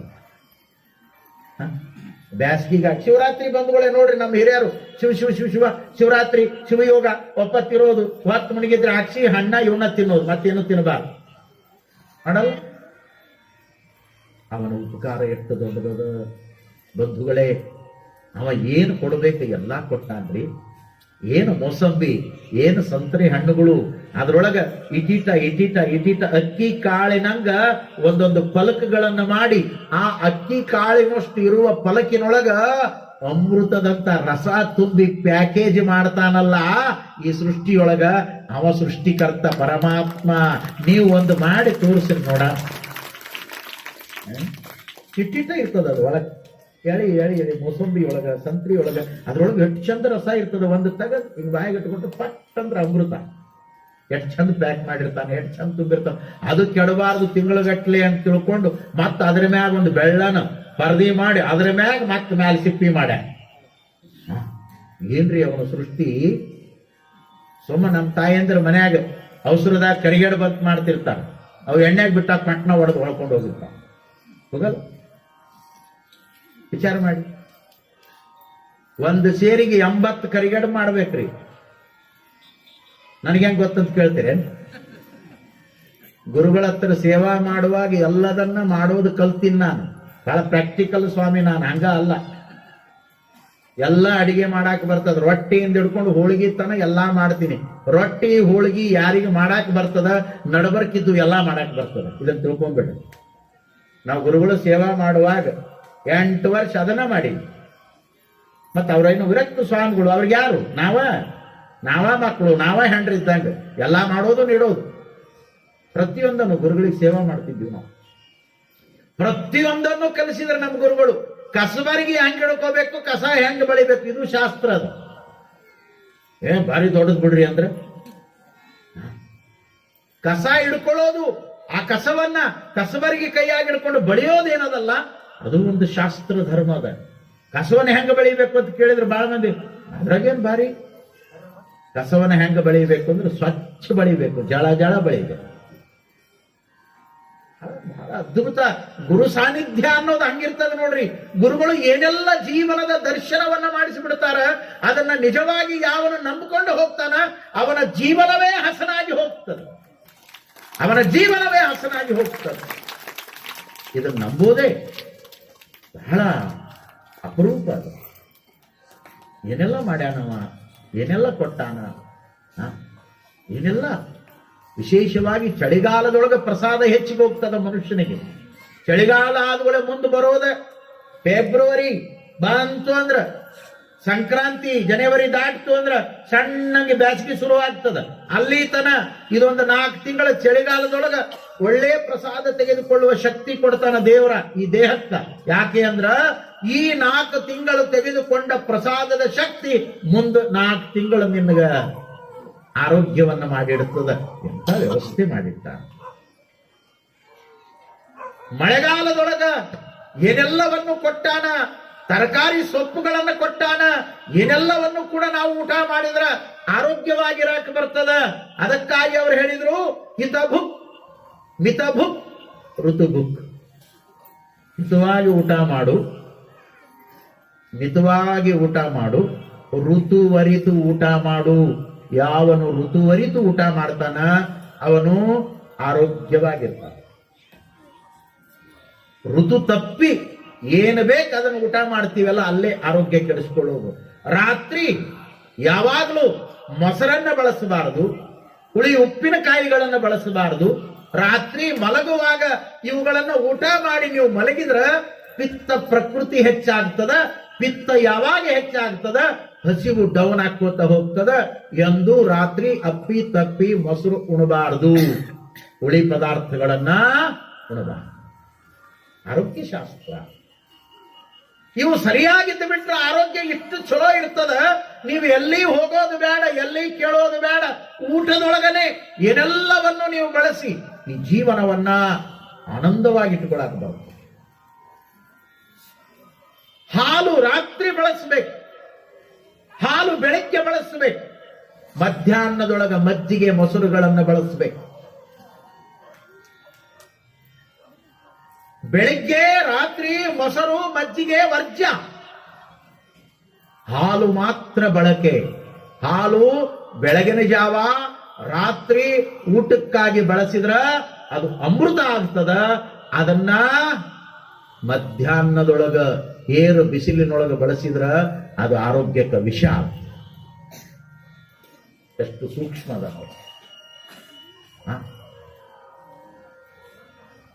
ಬಹಳ ಅಪರೂಪವಾದ ಅರಿವಿನ ಧರ್ಮಶಾಸ್ತ್ರವನ್ನ ಈ ದೇಶದ ಮಹಾನುಭಾವರು, ಈ ದೇಶದ ಋಷಿಗಳು, ಈ ದೇಶದ ಜ್ಞಾನಿಗಳು ಎಳೆ ಎಳೆಯಾಗಿ ಎಲ್ಲ ತತ್ವಗಳನ್ನು ತುಂಬಿ ತುಂಬಿ ತುಂಬಿ ತುಂಬಿ ಕೊಟ್ಟಾರ.